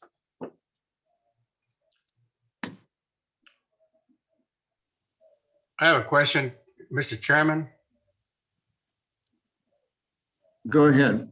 This is Commissioner Archuleta. What is the timeline to develop the transition plan and roadmap? Thank you, Commissioner Archuleta, Mr. Chairman, Delilah Walsh for the record. The timeline for the plan was not established in the resolution, but the plan itself and the transition was a 30-year timeline for consideration. So I anticipate it would take us about a year to get a first draft plan out for your review as well as that for the council. Okay, thank you. Okay, and Commissioner Johnson has a question. Yeah, are we going to be discussing this now? Your email earlier had said we would discuss this some more under new business. I wasn't sure whether we're doing it now instead or should we wait? Commissioner Johnson, I thank you for that. And Chairman Little, Delilah Walsh for the record. Now or later is fine. Now is just a good time because we've already brought up the plan. What I wanted to do is make sure you were aware of the resolution, that you've seen it, and now is just as good a time as any to discuss it. Okay, well, I have a couple of questions, and again, this is Harry Johnson. One of the goals in there is reduce carbon monoxide and ozone precursor emissions. And I'm struggling to see how the utilities really can do that. Carbon monoxide is efficiency of the combustion processes that go on to heat your house or to cook your food. And the ozone precursor is when fugitive methane gets into the upper atmosphere and increases the ozone concentration. And neither one of those sounds like anything that utilities has their remotest ability to affect, but maybe I'm missing something here. No, thank you, Commissioner Johnson. Mr. Chair, Delilah Walsh for the record. That's absolutely right, but that was in a whereas statement. So that's an overreaching goal of the city council. And so that's one of their climate action plans. I don't believe it's in that section. I'm going through that. I believe it was one of the whereas statements. And the whereas statements were very broad in that they included things that were already outlined in the climate action plan or in Elevate Las Cruces. Okay, well, this says it's goal CE 12.2.1. So Correct. that sounded like it was an action. It is within the city's climate action plan. It's one of the city's goals. Of course, the utility can't affect that. So it was a statement of these are our goals as a city. But you are correct. Those are not things that the city utilities can correct. But we are part of the overarching goals wherein we have more electric vehicles as well as our own production and operations. Right. And then again, this is now under the whereas. It talks about retirement of national gas utilities debt. Mhm. And again, I'm wondering how that helps us in this goal. That's correct. And what the council has passed, let me pull that the retirement and that statement, when we talked about retirement of the natural gas debt, that was in partnership and consideration of the debt we're still going to need for maintaining a healthy, safe system, as well as necessary infrastructure to run the utility. So it had sort of a double statement that we'd like to be able to retire all the gas debt, but we also have to balance the needs of maintaining a good system. Yeah, and that balance has been very important to us over the years. Okay. One last one then is it talks about renewable natural gas. And I'm not aware of anything going on currently in our areas that give us access to renewable natural gas. Is there some? Commissioner Johnson, Mr. Chair, no, not at this time. We did include that because this is a 30-year outlook. And we want to be able to state that we are open to those opportunities should they become available. But you are correct, that is not available in our area at this time. You know, just as a small point, what we do on taking the and generating electricity in the waste water production is actually a renewable gas, Correct. natural gas use. So we have a very small amount of that. But most of what I've read about is taking agricultural waste and things of that sort. But there are some processes that evidently can produce up to a 90% methane content gas stream that can be used and put into gas lines, although the references I saw were stuff being done in the United Kingdom and maybe some in the US, but I haven't heard anything about it in our area. Although maybe our dairy farms here are a candidate for something to develop that. Absolutely. And Commissioner Johnson, I think that's a great point in that this resolution also encourages us to make those partnership opportunities because there could be resources that we're not even aware of yet. And it could be from even the Corralitos landfill and their methane system. And, you know, we don't know yet. We've got our little world at the Jacob Hands plant where we're combining methane and natural gas to power the plant. but there could be other opportunities, and we're very much encouraged by our council to form those partnerships.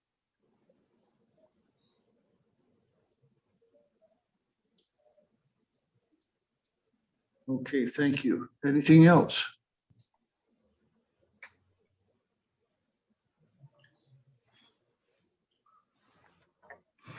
Hearing nothing, we can proceed.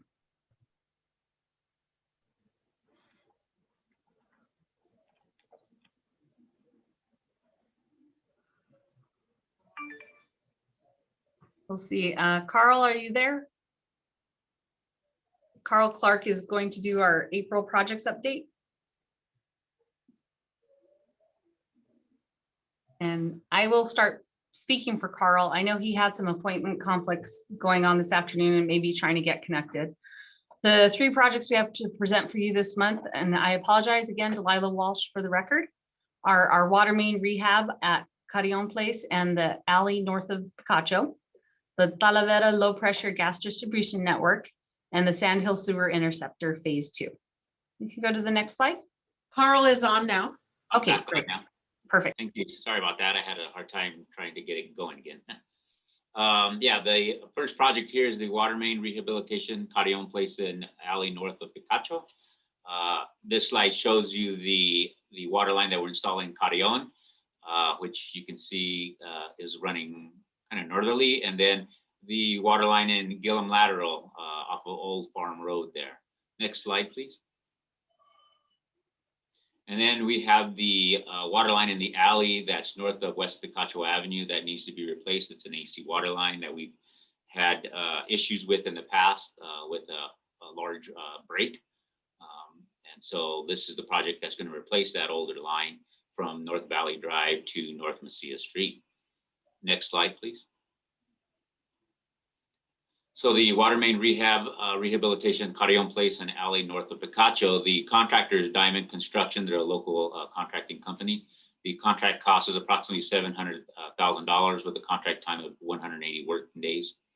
The start date was February 10th, 2021, with an estimated completion of October 19th, 2021. The percent complete right now is 16% in regards to construction and 12% in regards to payment. The description of the project is installation of approximately 820 linear feet of 8-inch C900 water main. There's 1,800 linear feet, approximately 1,800 linear feet of 8-inch ductile iron water pipe in Carrion Place. And then we also have 2,200 linear feet of 12-inch C900 water main in the alley between Picacho Avenue and Madero. Actually, it's Mesilla. That would be right, Madero Avenue, and then we're crossing underneath the railroad track at that point.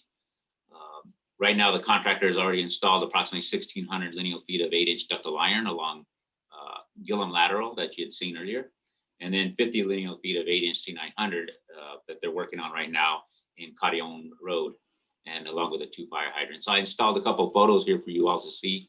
The excavation along Old Farm Road, that's the tie-in point that leads into the Gillum Lateral. And then the installation of an 8-inch ductile iron pipe along the Gillum Lateral. So that work has been completed. Let's see here. Any questions in regards to the water main rehab project? Seeing none, go ahead. Okay, next slide, please. So the next project is the Talavera low pressure gas distribution network, phase 3A. The yellow line indicates the outline of that project, phase 3A. You can see that it runs along Soledad Canyon Road and Dripping Springs and encompasses all the residential areas within that orange line there, or the yellow line is what it really is. Next slide. I apologize. I was told that my video is not coming in. I've tried to get it going, but it just stopped. So I don't know what else to say. The Talavera low pressure gas distribution network, the contractor is Smithco Construction with the contract cost of approximately $3 million. They have a contract time of 233 working days. The start date was August 10th, 2020, with an estimated completion of July 15th, 2021. The percent complete, they're 62% complete in regards to construction and 57% complete in regards to payments. So the contractor is moving along well. The basic description of this project is installation of approximately 61,000 lineal feet of 2-inch polyethylene pipe and 1,400 lineal feet of 4-inch PE pipe, along with the service stub outs and appurtenances needed. There is some amount of pavement patching that has to take place. So we have to remove pavement. We're also removing some driveways and replacing them. And there's quite a bit of landscaping that's removed and replaced in the subdivisions or the organized subdivisions, I would say, such as Oregon Mesa and Desert Mirage subdivisions. Those are the ones that I can think of right now that have the landscaping in place all the way up to the edge of asphalt. Basically, the contractors already installed approximately 14,000 lineal feet of 4-inch PE pipeline and 25,000, almost 26,000 lineal feet of the 2-inch PE pipeline, along with 92 service stub outs that they've already installed. A couple of photos there that I've installed for you to look at is in the established subdivisions. The top photo there is excavation, backfilling, and compaction. You can see that they're going through some landscaping in that area. That landscape has to be removed and then replaced as we get through there. What occurred here is that the residents actually landscaped all the way up to and into the county right away. So unfortunately, that was encouraged by the county. They wanted people to do that. And so now that's the repercussions of installing a gas line now outside of that pavement.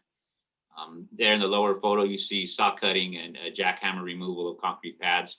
We're working with the residents, the contractor is, and ensuring that they're happy with the work after it's been completed. The contractor is required to have a post disturbance application or paperwork filled out by the contractor and the residents, and then actually it was pre and post activities in there. So that way we can ensure that the residents are happy after the contractor leaves with what's been disturbed out there. Any questions in regards to the low pressure gas project? If not, then we can move on to the next slide. Go ahead, please. So the next slide is the Sandhill Sewer Interceptor Phase 2 project, number 2021-009. So this is the large interceptor that needed to be replaced. This is Phase 2. This is the final project of the replacement of that interceptor. So once this is done, then we should have sufficient capacity coming up, or for the East Mesa residents that are now moving into that area, Sierra Norte and such. The tie-in point is over there near I-25. You can see there on the lower left of that photo or the map. And then the other tie-in point is up at Jade Avenue. So they're installing approximately 10,000 lineal feet of 15-inch SDR35 sewer pipe. Next slide, please. The contractor is Morrow Enterprises Incorporated. The cost of this project was approximately $1.2 million with 180 workdays. The start date was February 15, 2021, with an estimated completion of October 28, 2021. The contractor is approximately 15% complete in regards to construction and 14% complete with payments. Basically, the project is 10,000 lineal feet of 15-inch SDR35 that's to be installed, along with 200 lineal feet of 16-inch ductile iron pipe. There's one jack and bore across Rinconada Boulevard, 25 4-foot diameter manholes, and there's a lot of erosion protection and slope reconstruction that will take place as part of this project. There's also some base course for the access road for our operations staff to access these manholes and survey the sewer interceptor as well as the manholes to make sure that everything's operational. The contractor has completed approximately 2,300 lineal feet of 15-inch sewer pipe, and 5 manholes have been installed. You have some really nice photos here of the 15-inch pipe going in the ground. They started over by I-25 and they're working their way. I believe they're already at Roadrunner is where they're already at. And you see the lower right photo is the installation of manhole number 37. So very, very clean work, doing a good job out there. I believe that's the last one. If there's any questions in regards to the Sandhill Sewer Interceptor. Seeing none, thank you. Thank you all very much. And for the records, that was me, Carl Clark, Deputy Director, Environmental and Technical Support, that just gave that presentation. Thank you.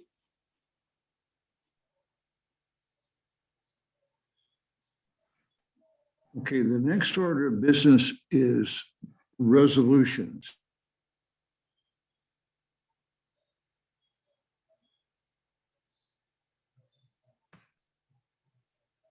Okay. The first resolution is resolution approving a price agreement for 1-ton chlorine containers to DPC Industries, Inc. of Albuquerque, New Mexico, in the amount not to exceed $31,000 for the remainder of the fiscal year 2020-21, and the amount not to exceed $90,000 for fiscal year 2021-2022, for a total of $121,000 per contract year for 1 year, with the option of 3 additional 1-year renewals, subject to approved budget appropriations and annual renewal for the Jacob A. Hans wastewater treatment facility. I have a Approve. Approve, Sorg. Thank you. Sorg approves, and a second. Second, Bencomo. Thank you. Bencomo seconds. Discussion.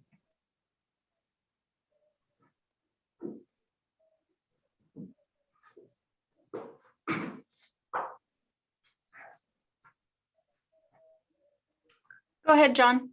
Oh, sorry. Mr. Chairman, Commissioners, John Morozic, Deputy Director Wastewater. The resolution 20-21-091 before you is for the continuing purchase of chlorine to continue disinfection of our discharged wastewater from Jacob Hans.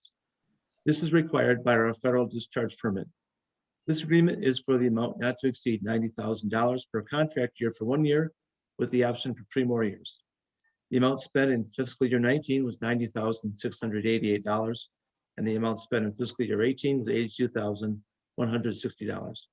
I stand for your questions. Okay, we have 2 comments. First of all, Commissioner Johnson, then Commissioner Hardy. Yes, you list the price per container of $875,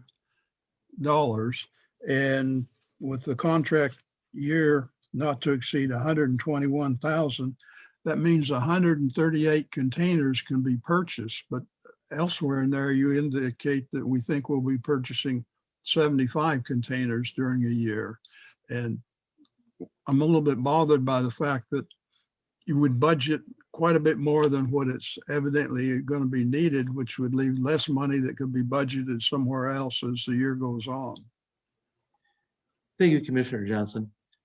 The reason for the differing number is that we're finishing out the fiscal year of 21 and then starting with the next fiscal year of 22. So that first year contract looks a lot more than it would appear.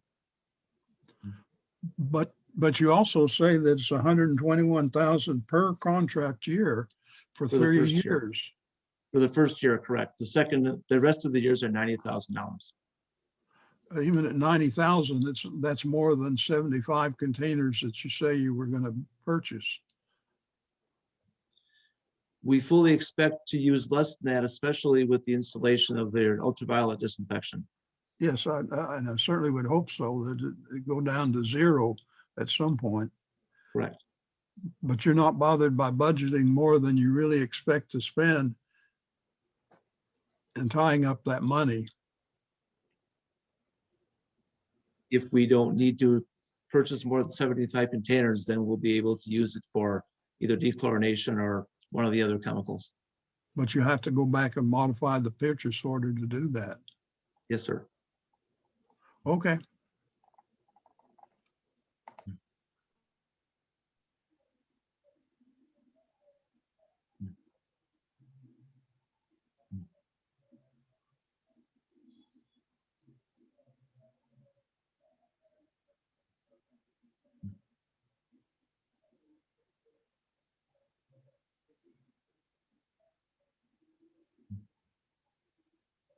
I can't hear anyone, sorry. Chairman is muted.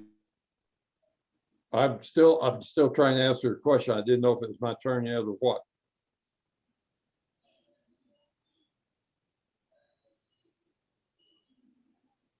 Go ahead, Mr. Hart. This Commissioner Hardy, I think the same thing confused me. It was confusing Johnson to a little bit there. First of all, part of the slide gets cut off by our pictures over here, so it's hard to read the full slide, and that makes it a little confusing. And what I really wanted to know is for this 53,000 or something, which has disappeared, is that an annual usage of chlorine? Is how much does that supplies? In terms of the contract amount, 53,000, is that 1 year's worth of chlorine? Commissioner Hardy, that was the previous contract. I'm sorry, I didn't understand you.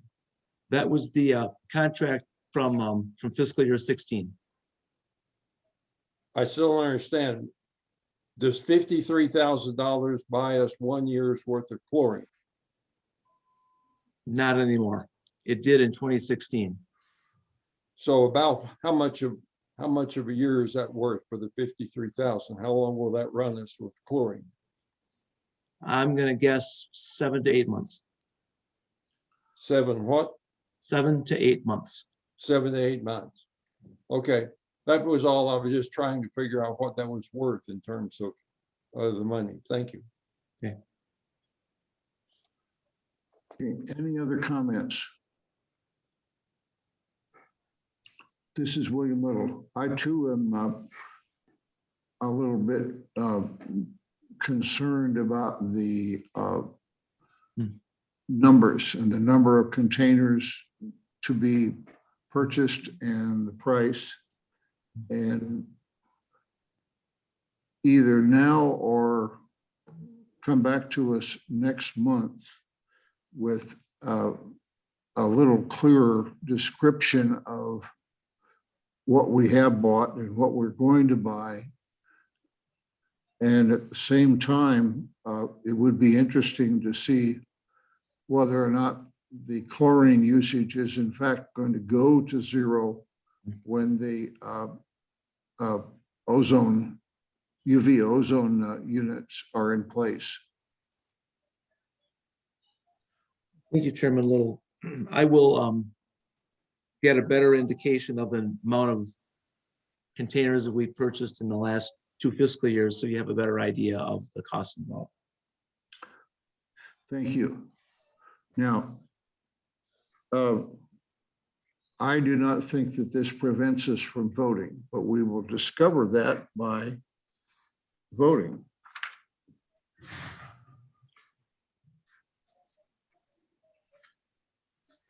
There are no other comments. We are going to vote to approve Resolution 2021-091 to DCP Industries.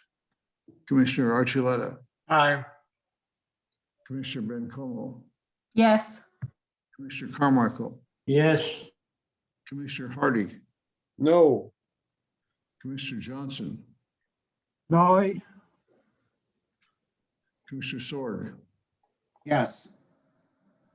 The chair votes no. The resolution does pass, but we do ask Mr. Utilities to come back with a fuller description next month. Utilities Director Delilah Walsh for the record. Absolutely, Chairman Little. We'll come back with a report and an update of how that will work on the purchase, so you have a full picture. Thank you. The next resolution is resolution number 2021-091, a resolution authorizing Las Cruces, I'm sorry, it's wrong number. A resolution authorizing Las Cruces utility staff to make administrative revisions to the Las Cruces natural gas regulation tariff to include emergency commodity recovery surcharge to the cost of gas schedule. Motion to approve. move, Commissioner Johnson. Thank you. Second that, Sorg. Okay, Johnson moves, Sorg seconds. Discussion. Thank you, Chairman. Chairman, Commissioners, Jose Provencio, Business Services Deputy Director. Before you for approval is Resolution 20-21-LCU 028. This resolution effectively adds administrative revision language to establish an emergency commodity recovery surcharge for the cost of gas. This is in direct relation and direct response to the gas disruption that most of the region experienced over the February timeframe. With the establishment of the surcharge, we are diligently working on code in terms of the billing system and for bill printing purposes to specifically state what that charge will be to recover the expenses that we were invoiced for. As a matter of course, staff and management are vigorously contesting some of the charges that came or were issued by Shell, as well as the transportation pipeline of Paso Natural Gas. However, for the sake of planning and recovering the cost associated with that gas commodity disruption last month, this enables both the mechanism and the rationale to recover that amortized cost over a period of time. Now, based on the numbers that based on the invoicing that we've received, we are looking at having to recover about $13.5 million. Keep in mind that these numbers establish a baseline. We continue to contest much of the billing that we were experienced or we were issued. We are looking at between 24 and 36 month recovery period going forward. The plan now, based on all the coding changes, is to enact and put this the surcharge into customers' bills for the billing month of May. If you amortize what we have to recover over that period of time or maximum period of time, we're looking at recovering a unit charge per decatherm for all customers, for all consumption, of about $1.75 per decatherm. We are planning additional outreach to inform and educate our customers as to what they'll be seeing in their bills. And again, I'm putting a bookmark here that we're working diligently to get the code and the bill print process completed before we start the May billing. With that, I'll stand by for any questions you may have specific to this surcharge and some of the numbers I've informed you on based on our plan going forward. Okay, first Commissioner Johnson, then Commissioner Hardy, and then Chair Little. Okay, Johnson? you indicated that the charge is per decatherm. Yes. And this is that's correct. Commissioner Johnson. And it's based on how many decatherms are used in that month. So May's use will govern how much of the cost is recuperated in May and so forth.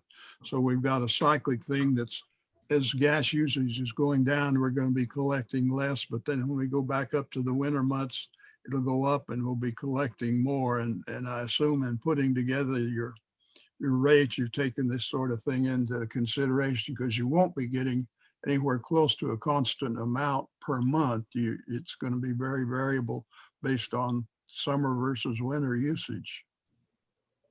Chairman, Commissioner Johnson, that's correct. That's why we're looking at an extended recovery period up to 36 months. And you look at, we base that on 3 years consumption history to set that unit charge going forward. You're correct. We will run through seasonalities especially for residential and small commercial customers. Many of the large commercial and industrial and high volume customers have more consistent usage across the year. So we realize that there will be seasonalities. However, we're looking at annual amounts of sales to base that recovery over.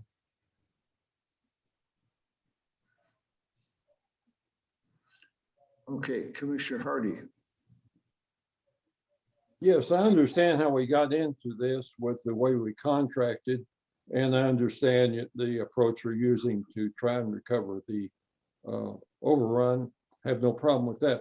I'm just wondering, is there any way we can contract for gas in the future that gives us a little more room so that we don't get trapped again? Or have you looked at that, or is there any thought even being given to that? Chairman, Commissioner Hardy, we have, and we know that we have to put this in our planning horizon in terms of many of our acquisition planning and contracts going forward.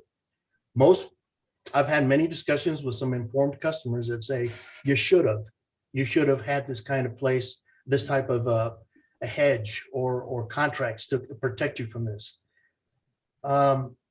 I agree that we would not have been planning for this kind of a disruption. However, my listening to a lot of the chatter coming out of what happened out of the Permian Basin, this was, it was not, the market prices were a result of lack or the supply being disrupted in total.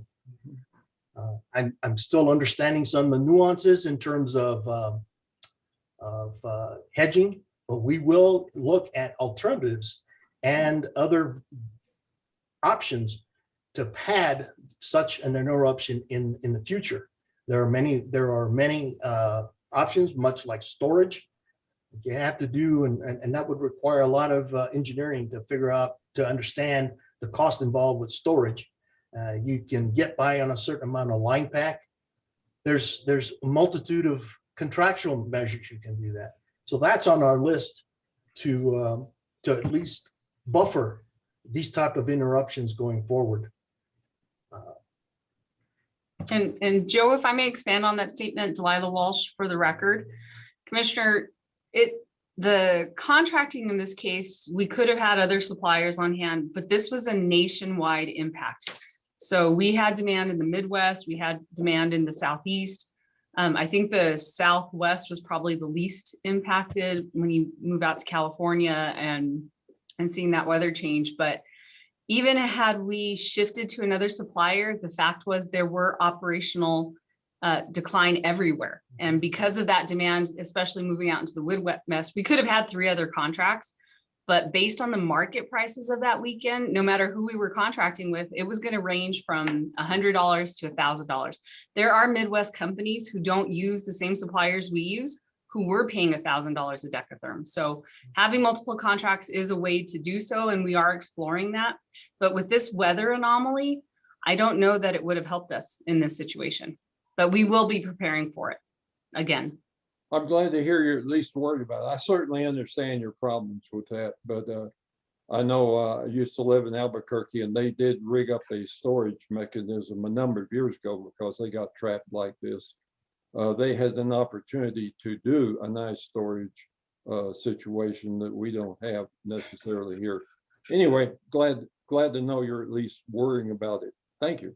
And Commissioner Hardy, again, Delilah Walsh for the record, thank you for that, because those are the discussions we're going to be bringing to you, because as the board, you'll have to make that decision. Do we invest in building up cash to prevent the situation? Do we invest in infrastructure for storage? Do we invest in some other partnerships? So those are the things that we're going to be asking now and then bringing to the board to make those decisions in the future. Good, thank you.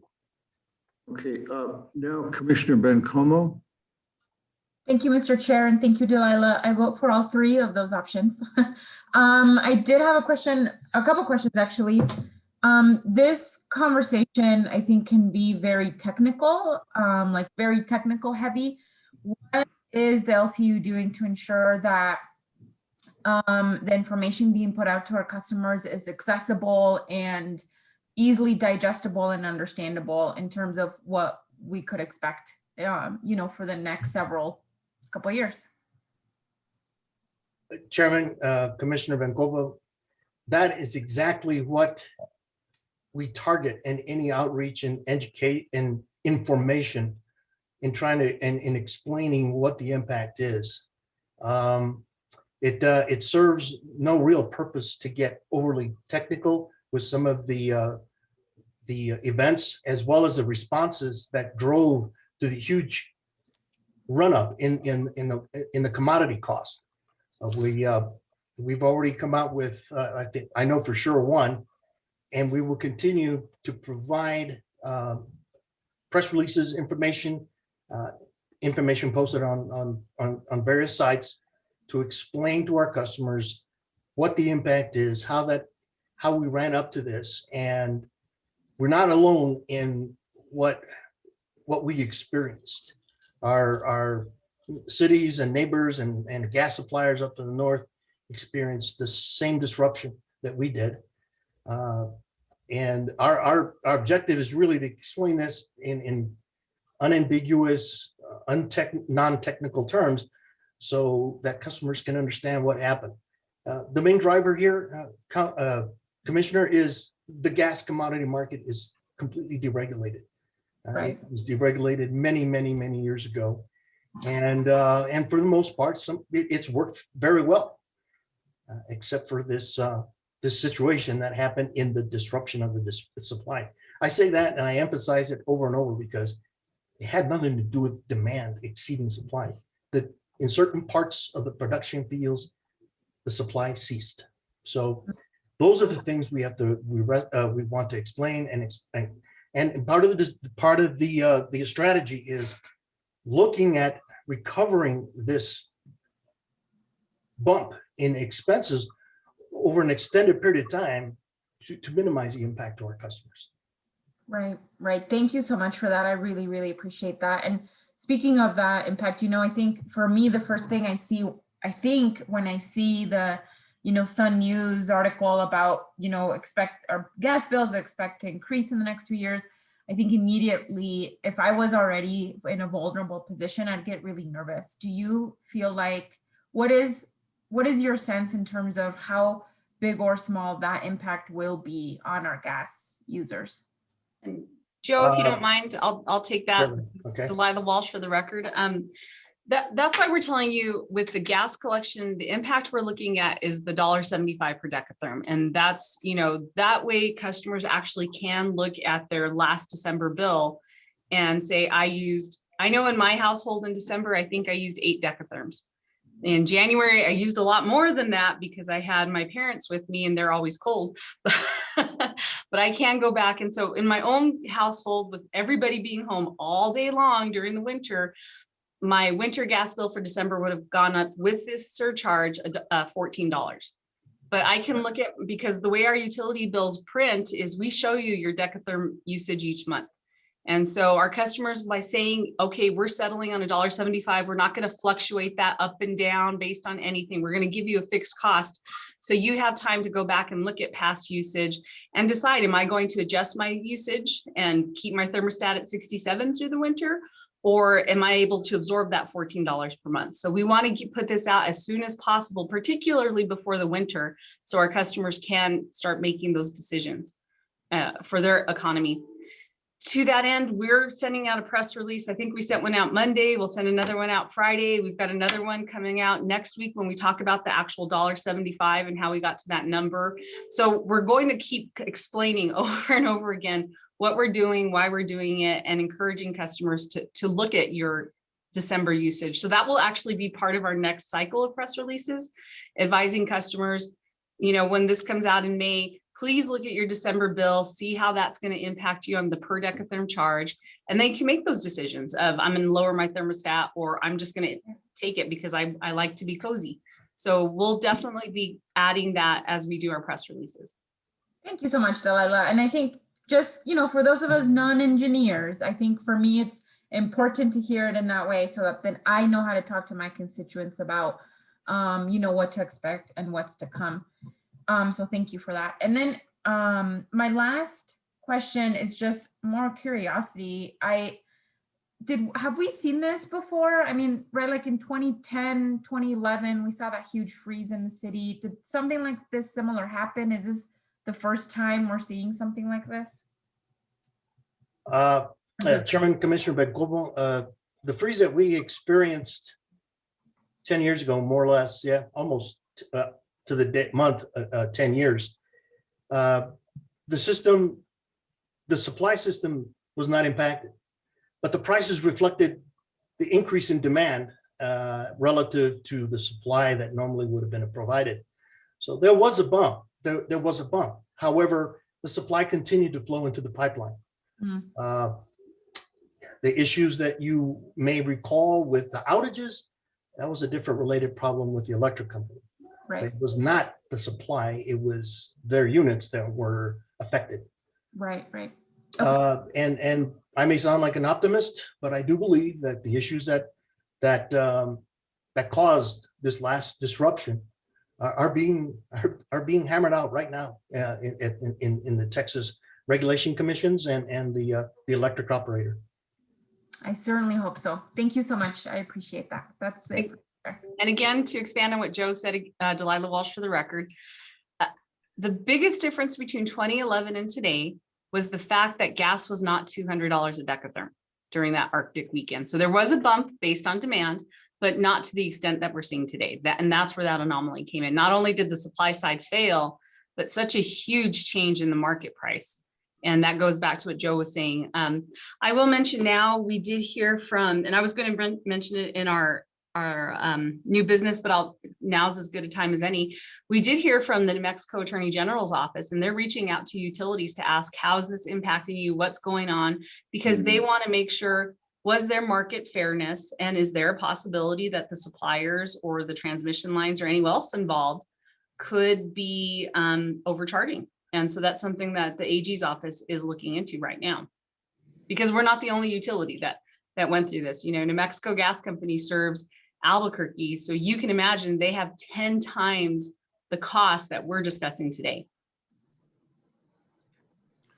Okay, next is Commissioner Sword. Thank you, Mr. Chairman. I got a two-part inquiry, and I think to Delilah Walsh. Just what you described here in the last response to Commissioner Bencomo, agree or disagree with me? Isn't it really the responsibility of the suppliers and the distributors to have this safeguard to store or somehow supply this gas to us as we ask for it? I mean, why should the burden be on local utilities when it's really, the problem is upstream from us? So to that end, again, Delilah Walsh for the record, Commissioner Sorg, absolutely. And I will give our transmission line credit in the sense that they did pack their line before the storm. So they, even though that gas hadn't been purchased by users yet, they were filling the line and making sure they had line packs. So that's why we never ran out of gas, because they did make sure the gas kept flowing. The problem comes with the actual purchase end. We knew we were going to pay more for gas for that weekend. What we didn't know is we were going to pay more for our base load. And that's the part that we're protesting. And I'll expand on that during our new business. But you're right. And I think Joe alluded to that these suppliers, as well as the production end, this is a big lesson learned in not only cost, but failure to provide. Yeah, in fact, if you recall, it was just a year ago, they couldn't give gas away. We were almost getting it for nothing. And I mean, can't there be some kind of infrastructure system to kind of reduce those lows and those highs in the volume and cost or price? So anyway, that's what I'm thinking. But as we go along, we're paying this $1.75 per decatherm, and we get to some point where we paid off all the money that we needed to cover this situation. What is that going to automatically just be dropped then at that point? Is that part of a resolution here today? Chairman, Commissioner, it's much like any recovery mechanism rider. We will monitor the balances that are owed until it's paid off. At the moment that it's paid off, it is set to zero. Oh, okay. We'll brief the board and everybody of interest that once that level has been achieved, it ceases conducting its business to recover the costs. Yeah. It essentially, it doesn't stay, it goes to zero. Yeah, okay. Thank you. Thank you, Mr. Chairman.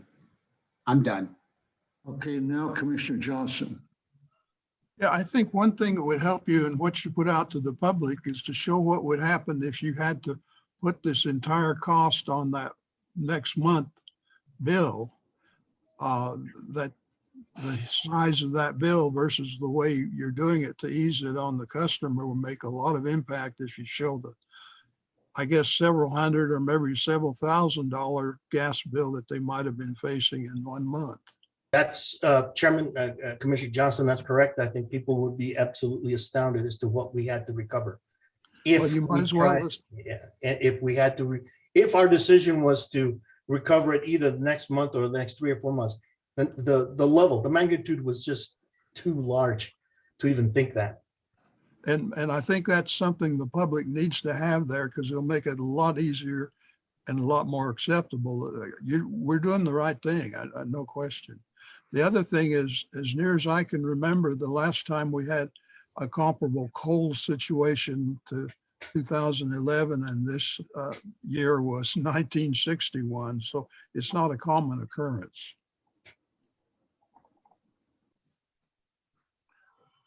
Okay, now Commissioner Carmichael. Mr. Carmichael, we have to be very careful about early on talking about the exact dollar amount in these press releases and all, when we're still in negotiations and the lawyers are working and Attorney General's working and all that. We don't know the end result yet, or do we? Thank you for that, Chairman Carmichael. Delilah Walsh for the record. The $1.75 is based on worst case scenario for the next 30 months. And that's assuming that all our protests fail, we have to pay interest, everything turns out terrible. So what we're doing is if everything turns out great and our protests are successful and our bills are lowered and we get those penalties abated, the 30 months would shrink down to 12 months or 15 months. So what we don't want to do is fluctuate on our customers. We don't want to say, we know we owe an extra $4 million or so because of this event. And so we already know that's a given. And so this $1.75 will help us get to that 4 million. The 30 months is worst case scenario.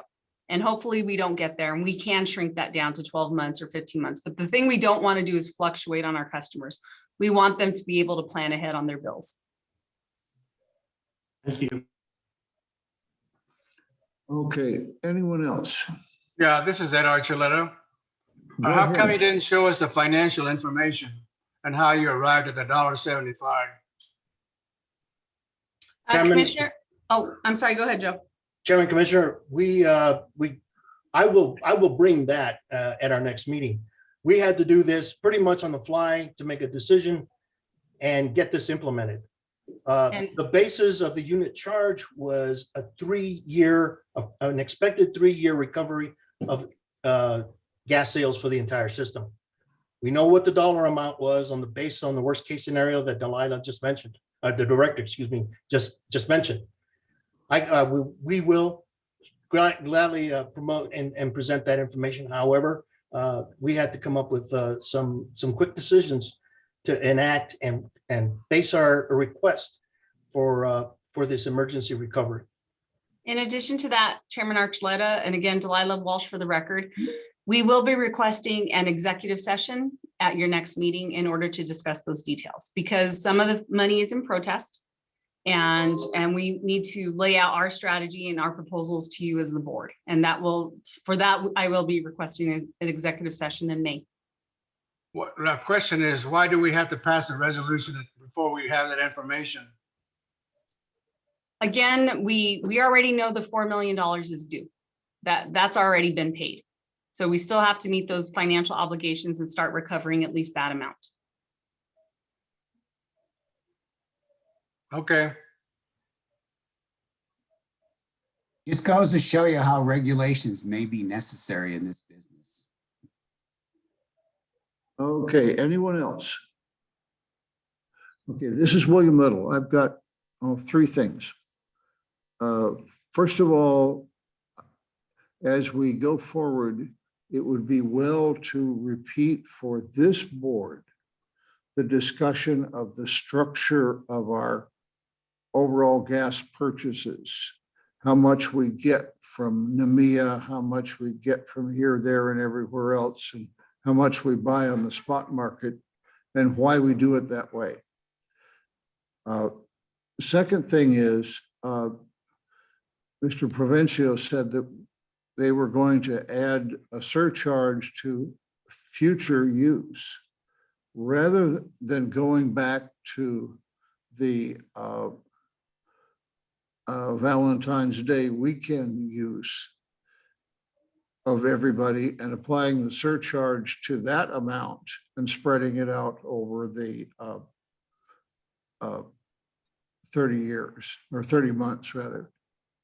So that if it ended up being X amount based on that weekend's use, then that X amount would be recovered over 30 months at X amount per month rather than X amount per decatherm.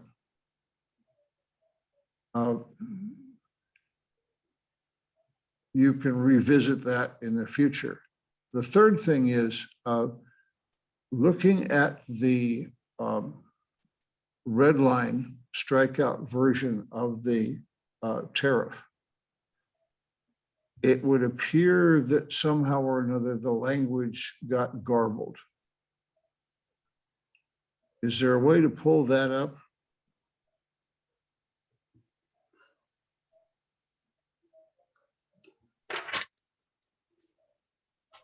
Okay.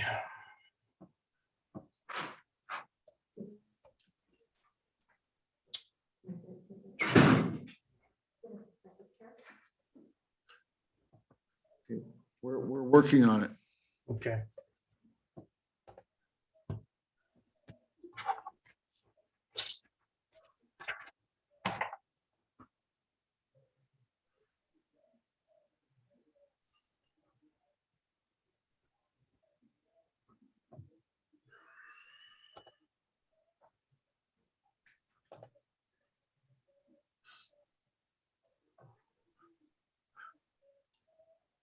While they're working on that,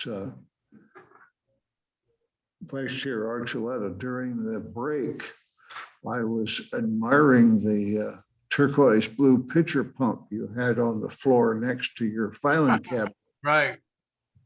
Haven't seen one of those in decades.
Okay, I see the word red line.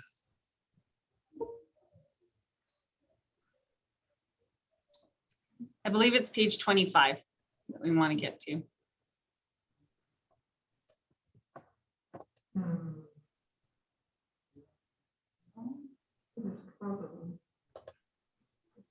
What particular page, Chair?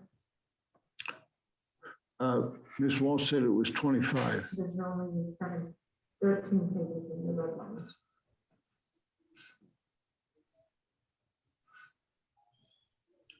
Okay, I think you'll find it's page 8. And it's hard on this version, I download this and then maybe I can't. okay, that's it, all right. Bear with me for a second. Okay, it's not showing. Let me share again.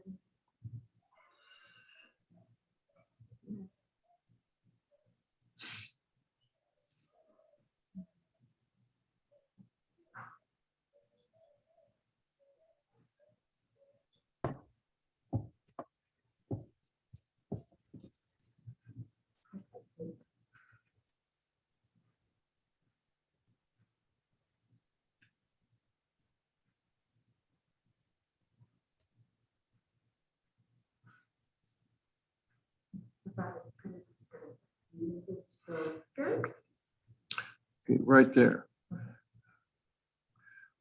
Between the word normally and the word gas, it would appear that there's a word missing.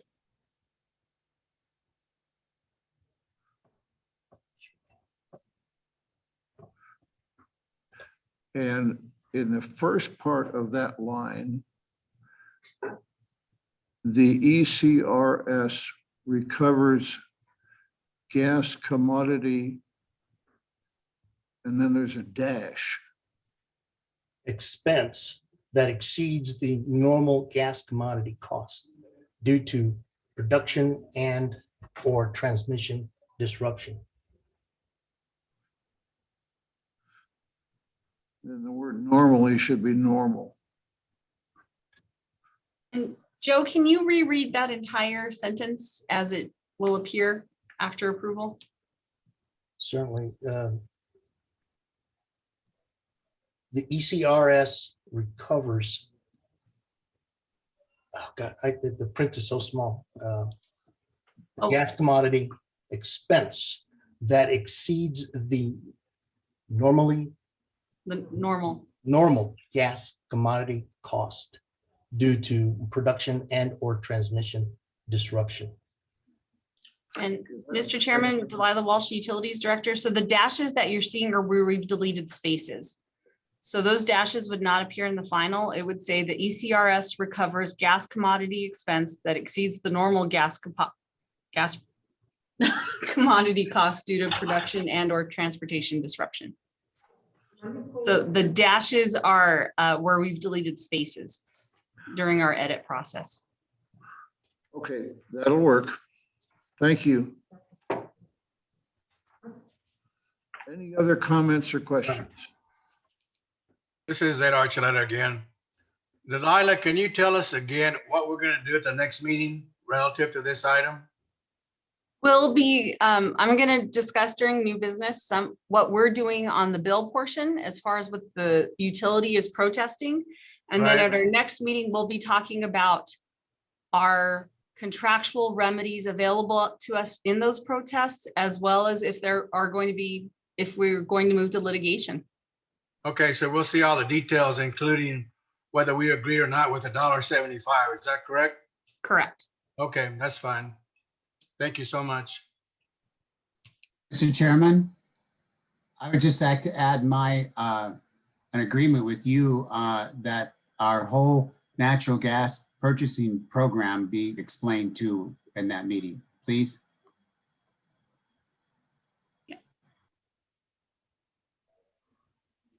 There's one graphic, and it's really clear as to how we get our gas. And probably many members of this board haven't seen that graphic.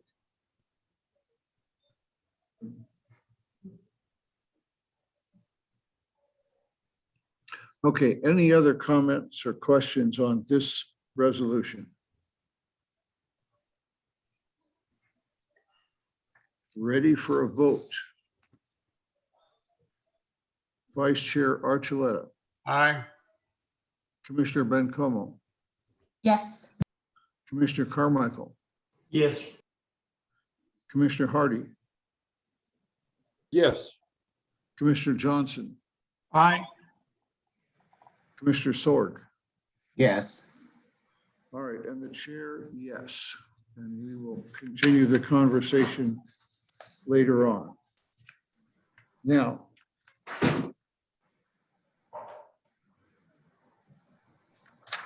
the next resolution is this is LCU Board Resolution 2021 LCU 029. A resolution authorizing funding for professional legal services under the existing assigned contract approved in City Council Resolution number 21-139 with Stevens Law LLC for a one-year term, specializing in matters before the New Mexico Public Regulation Commission involving El Paso Electric related regulatory matters and for the alternative energy matters, including but not limited to power purchase agreements requiring expertise in the field of utility regulatory law and authorizing a purchase order in an estimated amount up to $200,000. A Move motion to to approve. That's Sorg and a second. Yes, Sorg. And a second. Second, Bencomo. Thank you. Discussion. Good afternoon, Chair, Commissioners, Alma Ruiz, Senior Office Manager for the record. Resolution 2021 LCU 029 before the board is to fund regulatory representation involving El Paso Electric or EPE filings before the New Mexico Public Regulatory Commission or PRC. The City Council approved a one-year contract effective March 1st, 2021 through February 28, 2022. You see the list in front of you is an overview of several cases, and the last bullet provides a short list of rulemaking to indicate that we do also participate in relevant generic and New Mexico PRC proceedings and not just docket cases at the El Paso Electric's request. Next slide, please. The information on this slide identifies the funding expenditures for the current fiscal year and for the past 2 fiscal years. You will note that utilities also, with the contributions from the city general fund, they also contribute to the expenses of Stevenson's Law. So finally, this resolution is seeking the board approval to process a purchase order using utility funds in the amount of $200,000, which will match the City of Las Cruces general fund of $200,000 for legal services through February 28, 2022, provided by Stevenson's Law. And I stand for any questions. Okay, seeing none. Ready for a vote. Vice Chair Archuleta, Aye. Commissioner Bencomo, Yes. Commissioner Carmichael, Yes. Commissioner Hardy, Yes. Commissioner Johnson, Aye. Commissioner Sword, Yes. and the chair, yes. Thank you all. Thank you.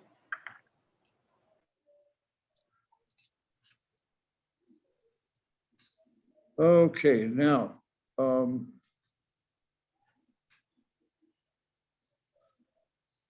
next resolution is LCU Board Resolution 2021 LCU 030.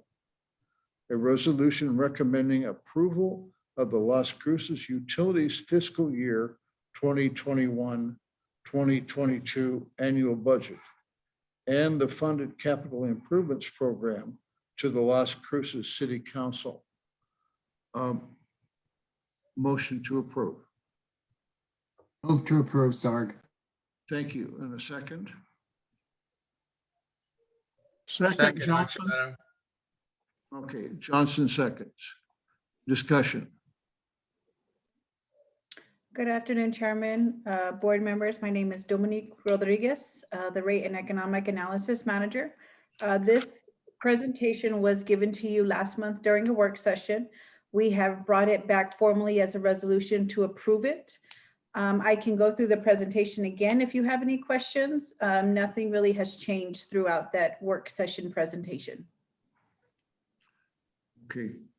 Given that nothing has changed since the work session, are there additional comments or questions?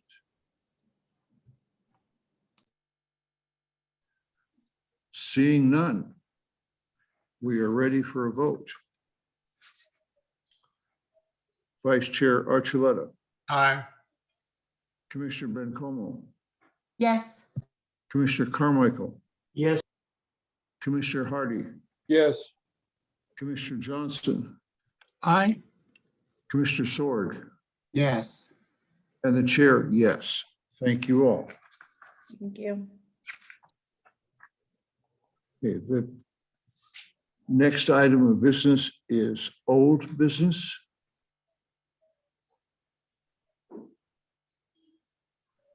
Thank you, Mr. Chair. Delilah Walsh, Utilities Director. Under old business, first I want to have Jeff Dillard, I believe he's on the line, discuss our utility hawk update. Good afternoon, Chairman and Commissioners. Jeff Dillard, Business Systems Analyst. After working our way through very involved data exchanges and testing processes, I wanted to let you know about 2 changes which will benefit our customers starting next Thursday, April 15th. First, we're going to be going live with the Utility Hawk Customer Service Portal, which offers our customers the ability to review their gas and water consumptions, set threshold alerts, directly message our customer central office, view current and previous billing statements, and pay their bill online via a safe, secure, single sign-on connection to our online payment processor, Paymentus, all from within the Utility Hawk portal. Secondly, on the same day, we'll be changing to an updated telephone IVR, which is an interactive voice recognition system. With this new system, customers will no longer need to dial a separate phone number to call to make a payment. Now they'll be able to call the customer central main number, 541-2111, and just choose the option to make the payment by phone with our new phone payment processing vendor, which is also Paymentus. We're looking forward to being able to offer our customers these new account management and payment options starting next Thursday. I stand for any questions.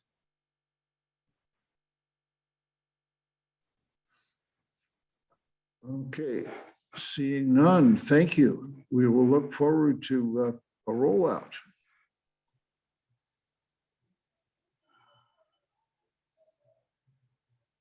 Other old business. Thank you, Mr. Chairman, Commissioner. We have already talked a little bit about the Arctic storm and what we're doing, but what I want to make you aware of is what we're protesting as part of the bills. So we received a penalty assessment from our transmission line of 4.9 million because we used more gas than we put into the system. We are currently protesting that penalty because Las Cruces Utilities ordered gas during the Arctic weekend, but due to supply shortages, it was not delivered to the transmission line. So we've outlined in our protest all the steps we took through the weekend as well. And keep in mind, this was a holiday weekend too. So we had staff monitoring 24/7 our gas usage within the city for that time period. We've outlined everything that we did in that weekend to order enough gas, to contact our suppliers, to get the gas into the pipeline. But due to those production failures in the Permian, we did not deliver. As you may or may not know, the Federal Energy Regulatory Commission, the whole point of penalties on your transmission line is to ensure you don't have any bad behavior or bad actors. In other words, you don't want utilities saying, we know there's a storm coming, but we're not going to buy enough gas. We'll just rely on the fact that the transmission line will buy it, we'll put it in there, and then we'll pay for it later. So that was some of the behavior happening way back when. And the point of the penalties is to discourage that behavior. So what happens is wherever you have supply shortages in that transmission line, you have to pay anywhere from 1.5 to 2.5 times the highest market price for that day in order to calculate the penalty. So if we fell short by 10,000 decatherms and the highest price that day was $300 a decatherm, then that shortage, we'd be paying $450 a decatherm in penalty. So Again, this is to discourage any bad management of your system. However, that's not the case for Las Cruces Utilities. We did everything in our power to order the gas, but due to the supply issues and challenges in the Permian Basin, that didn't happen. So we've informed our transmission line. We don't believe we owe you the $4.9 million in penalty. Therefore, we're not going to pay it. We're protesting that, and we're requesting that you request through FERC abatement of those penalties. 3 other transmission lines have already approached FERC and made filings to request abatement on behalf of their users, because again, this was a nationwide known weather event. This was not mismanagement. This was failures in systems that were unpredicted and unavoidable. And so we believe 3 other lines have already asked for that abatement. So we've requested our transmission line provider to also abate those fines. That's the first 4.9 million that we're protesting and not going to charge to our customers.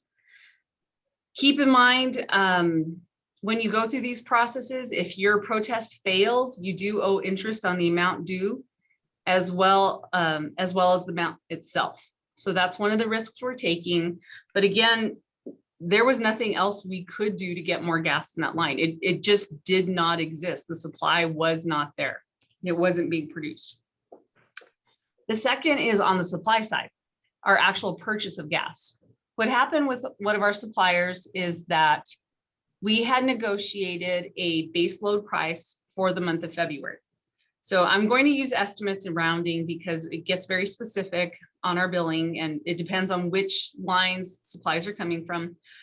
But essentially, in an estimated sense, we negotiated a base load price of about $2.65 a decatherm for our base load for the entire month of February. So what we're telling the suppliers is we think we'll use about 11,000 decatherms a day for the city of Las Cruces each day through the month of February. Therefore, we're making a commitment to purchase those 11,000 decatherms per day for the entire month of February for $2.65. When the Arctic weekend hit, and thank you very much, commissioners, because we will give a better explanation of this at the you requested to explain how purchasing works. Anything above our base load, we purchase at prevailing market prices at whatever's available. So for the Arctic weekend, we knew we needed another 13,000 decatherms for 2 very cold days, 13,000 each day. We knew we were going to buy those decatherms at an increased price. And so that means that's when I told you we recognize we still owe that $3.8 million, which we paid because we did order that excess gas at the market rate and knew it was going to cost us more, and we were ready for that. What we're protesting in our supply bill is the fact that the supplier declared a force majeure. So they were saying they could not meet their contractual obligation to provide 11,000 decatherms a day at $2.65 because that wasn't available anywhere in the market. So the supplier is telling us, well, now we're going to charge you anywhere from $150 to $200 a decatherm for your base load. And that's what we're protesting. We're saying we don't recognize your force majeure. We don't think we owe you an additional $5.8 million for our base load. And that's what we're going to protest. So what we did is we didn't pay the full amount. Now, the protest costs are the same as it is with the transmission line. That $5.8 million, if we lose our protests or anything doesn't come of that, we will owe interest. But we'd rather take that risk and fight for what we truly believe is a contractual obligation on behalf of our customers.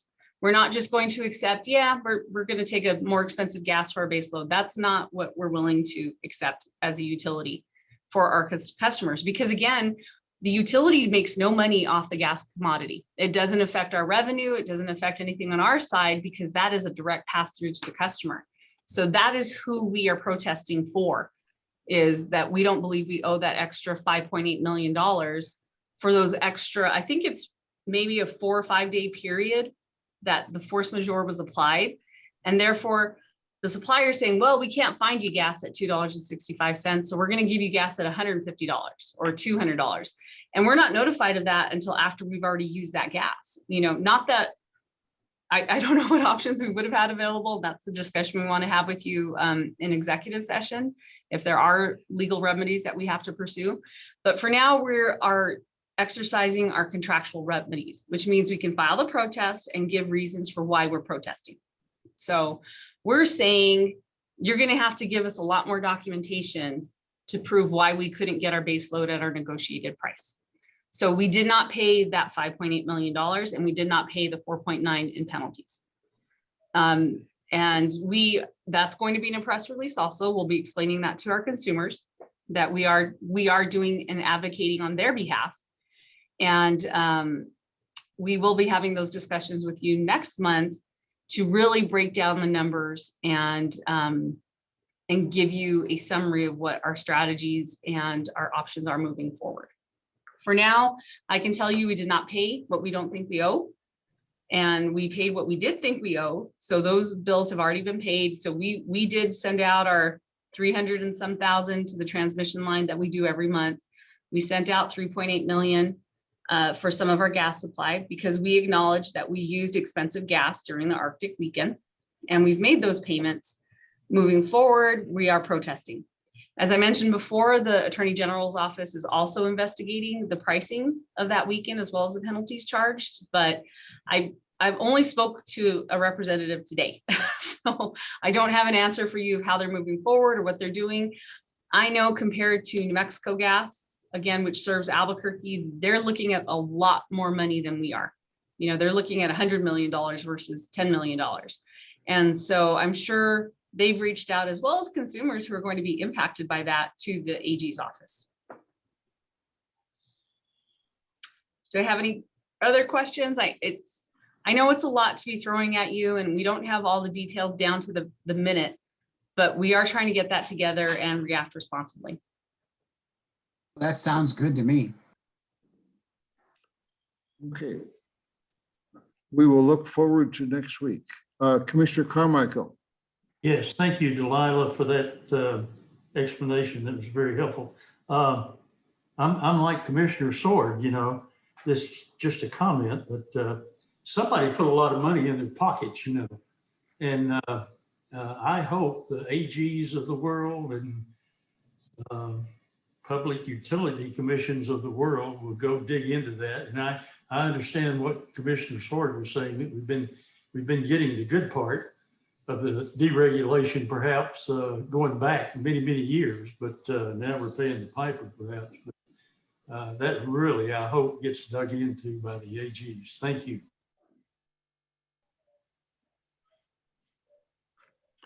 Okay, anything else? Ms. Walsh, any other new business? Thank you, sir. On to new business. I want to mention, and I hope you saw it in our press release, but I want to send a congratulations over to Carl Clark, who was accepted to Duke University's Water Innovation Leadership Development Program. It's a year-long program through Duke University. It was actually Counselor Sorg who shot me the email saying, hey, do you have anybody who might be interested in the WILD program? And Carl applied and was accepted. So he's part of a peer cohort, a very small group of people from throughout the country. And so we're very excited that Carl's part of that. And I'm going to pick on him to let him say a few words actually about his experience thus far. Okay. Yeah, I'm on right now. Thanks for putting me on the spot. I didn't realize that.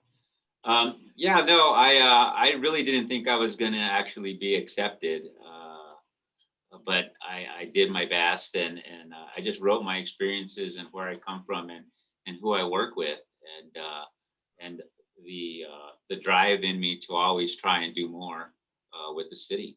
And so I believe they just felt that you know, I was being honest in all that, and I fit in really well. There's another person, I believe, from the Pueblos that is also accepted. So that was exciting to see another person from New Mexico and a Native American from the Pueblos that's included in there too. I need to reach out with him so we can collaborate together and talk about the water systems. But it's an exciting thing. It's different. There's people from all over and from really big cities also. There's a couple of them that have 800,000 customers. And So when I start talking, then I feel like we're just a little company. But yeah, we hope to, my project, or I call it more or less a project, is utilizing renewable energy for our pumping systems and trying to take advantage of our water storage and do the majority of our pumping during daylight and hopes to save energy and implement more solar at our pumping systems so we can benefit from that. This is Commissioner Sorg. I think it's well deserved that he gets it. Yeah. Thank you. I appreciate that. Thank you all. And to repeat, the fact that it is limited, there are only 15 fellows accepted each year. And so Carl, and it was neat to see one of the Laguna Pueblo operators or managers was accepted also. So it's very exciting. I was looking at his cohorts. They're everywhere from New Jersey to Ohio to California. And so again, we're very proud of Carl and excited of what he's going to be able to take out of this program. Okay, thank you. Also in new business, we mentioned earlier during Lucio's presentation, the energy transition resolution. I really don't have anything else to add to the discussion that we just had, other than the fact that we will be bringing those work sessions to you for energy transition. And so I'm looking forward to your input as a board. It's going to be a whole new world when it comes to the world of energy under our new administration on the federal side, as well as the objectives and goals of our local legislature and governor. And it's new for everybody. It's not just our community. So it's an exciting time for us to find those opportunities available to our community. The other is just a reminder of the May work session. We will be talking about the changes to our strategic business plan, as well as presenting the water conservation plan. And that should be ready by our May meeting. And then finally, as I mentioned earlier, I am requesting an executive closed session pertaining to potential litigation related to this Arctic storm and our billings. And what are the timing of all of those things? All of them in May? Yes, sir. It'll be another long meeting in May. Starting at, you need to probably give us a day-long schedule for that. I think we can start at 1:30. If you'd like to start earlier with a break, we can do that also. It sounds as though if we're going to be talking about all those things, that we ought to start at 1. Absolutely. I think a 1 p.m. start time is perfect. Okay, and so you will calendar all those things. Yes, sir. Okay. Anything else for new business? No, sir. I'm finally done. Okay. Board's general discussion, and we'll start with Commissioner Carmichael. Just a procedural question, Mr. Chairman. Back what Delilah was discussing and shared with us, the resolution that utilities presented to the city council, and I certainly have no problem with the resolution. It's well written and brings a common focus to what the council has developed and what we need to be pursuing. But I guess my question deals with the procedure of a utility resolution going to the council before the Board of Commissioners have discussed that and passed the resolution ourselves. Thank you for that, Commissioner Carmichael. Delilah Walsh for the record. In this situation, typically what happens is our board will make recommendations to the city council based on your objectives, something like our budget, strategic business plan. It comes to you first and then it goes to council. In this case, this resolution was requested by council. So it's something that they want to make their feelings known as far as what our goals and actions are through the climate action plan and Elevate Las Cruces.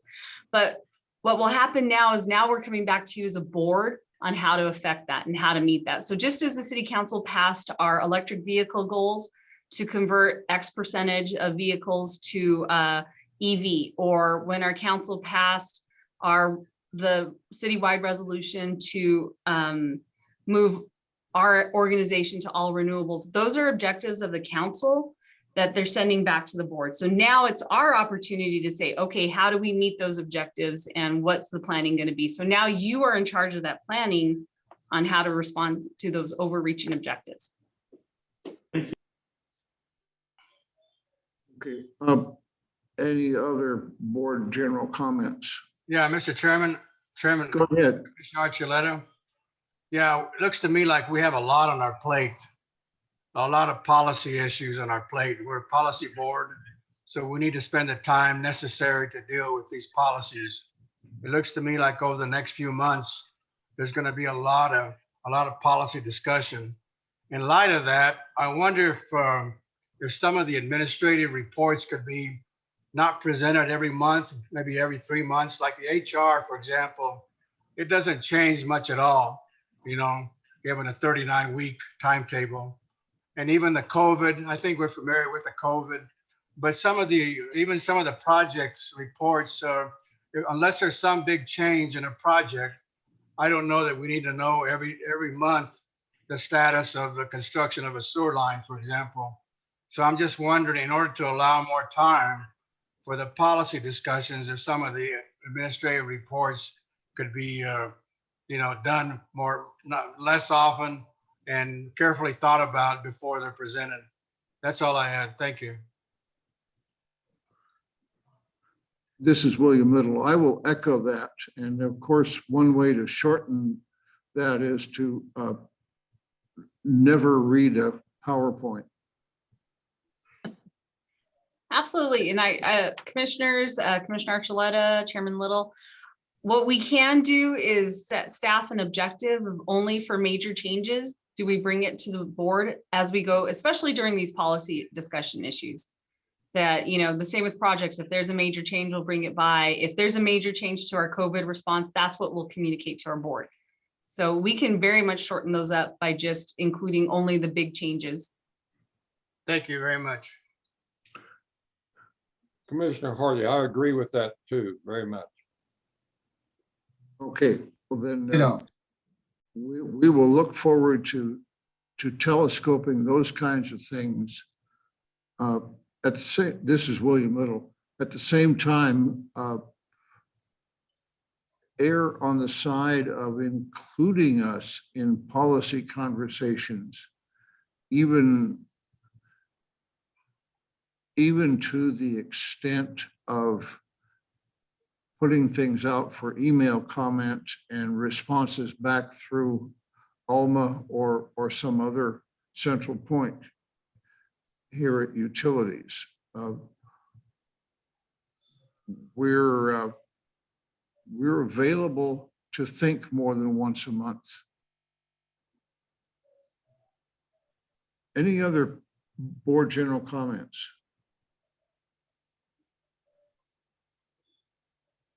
Hearing none.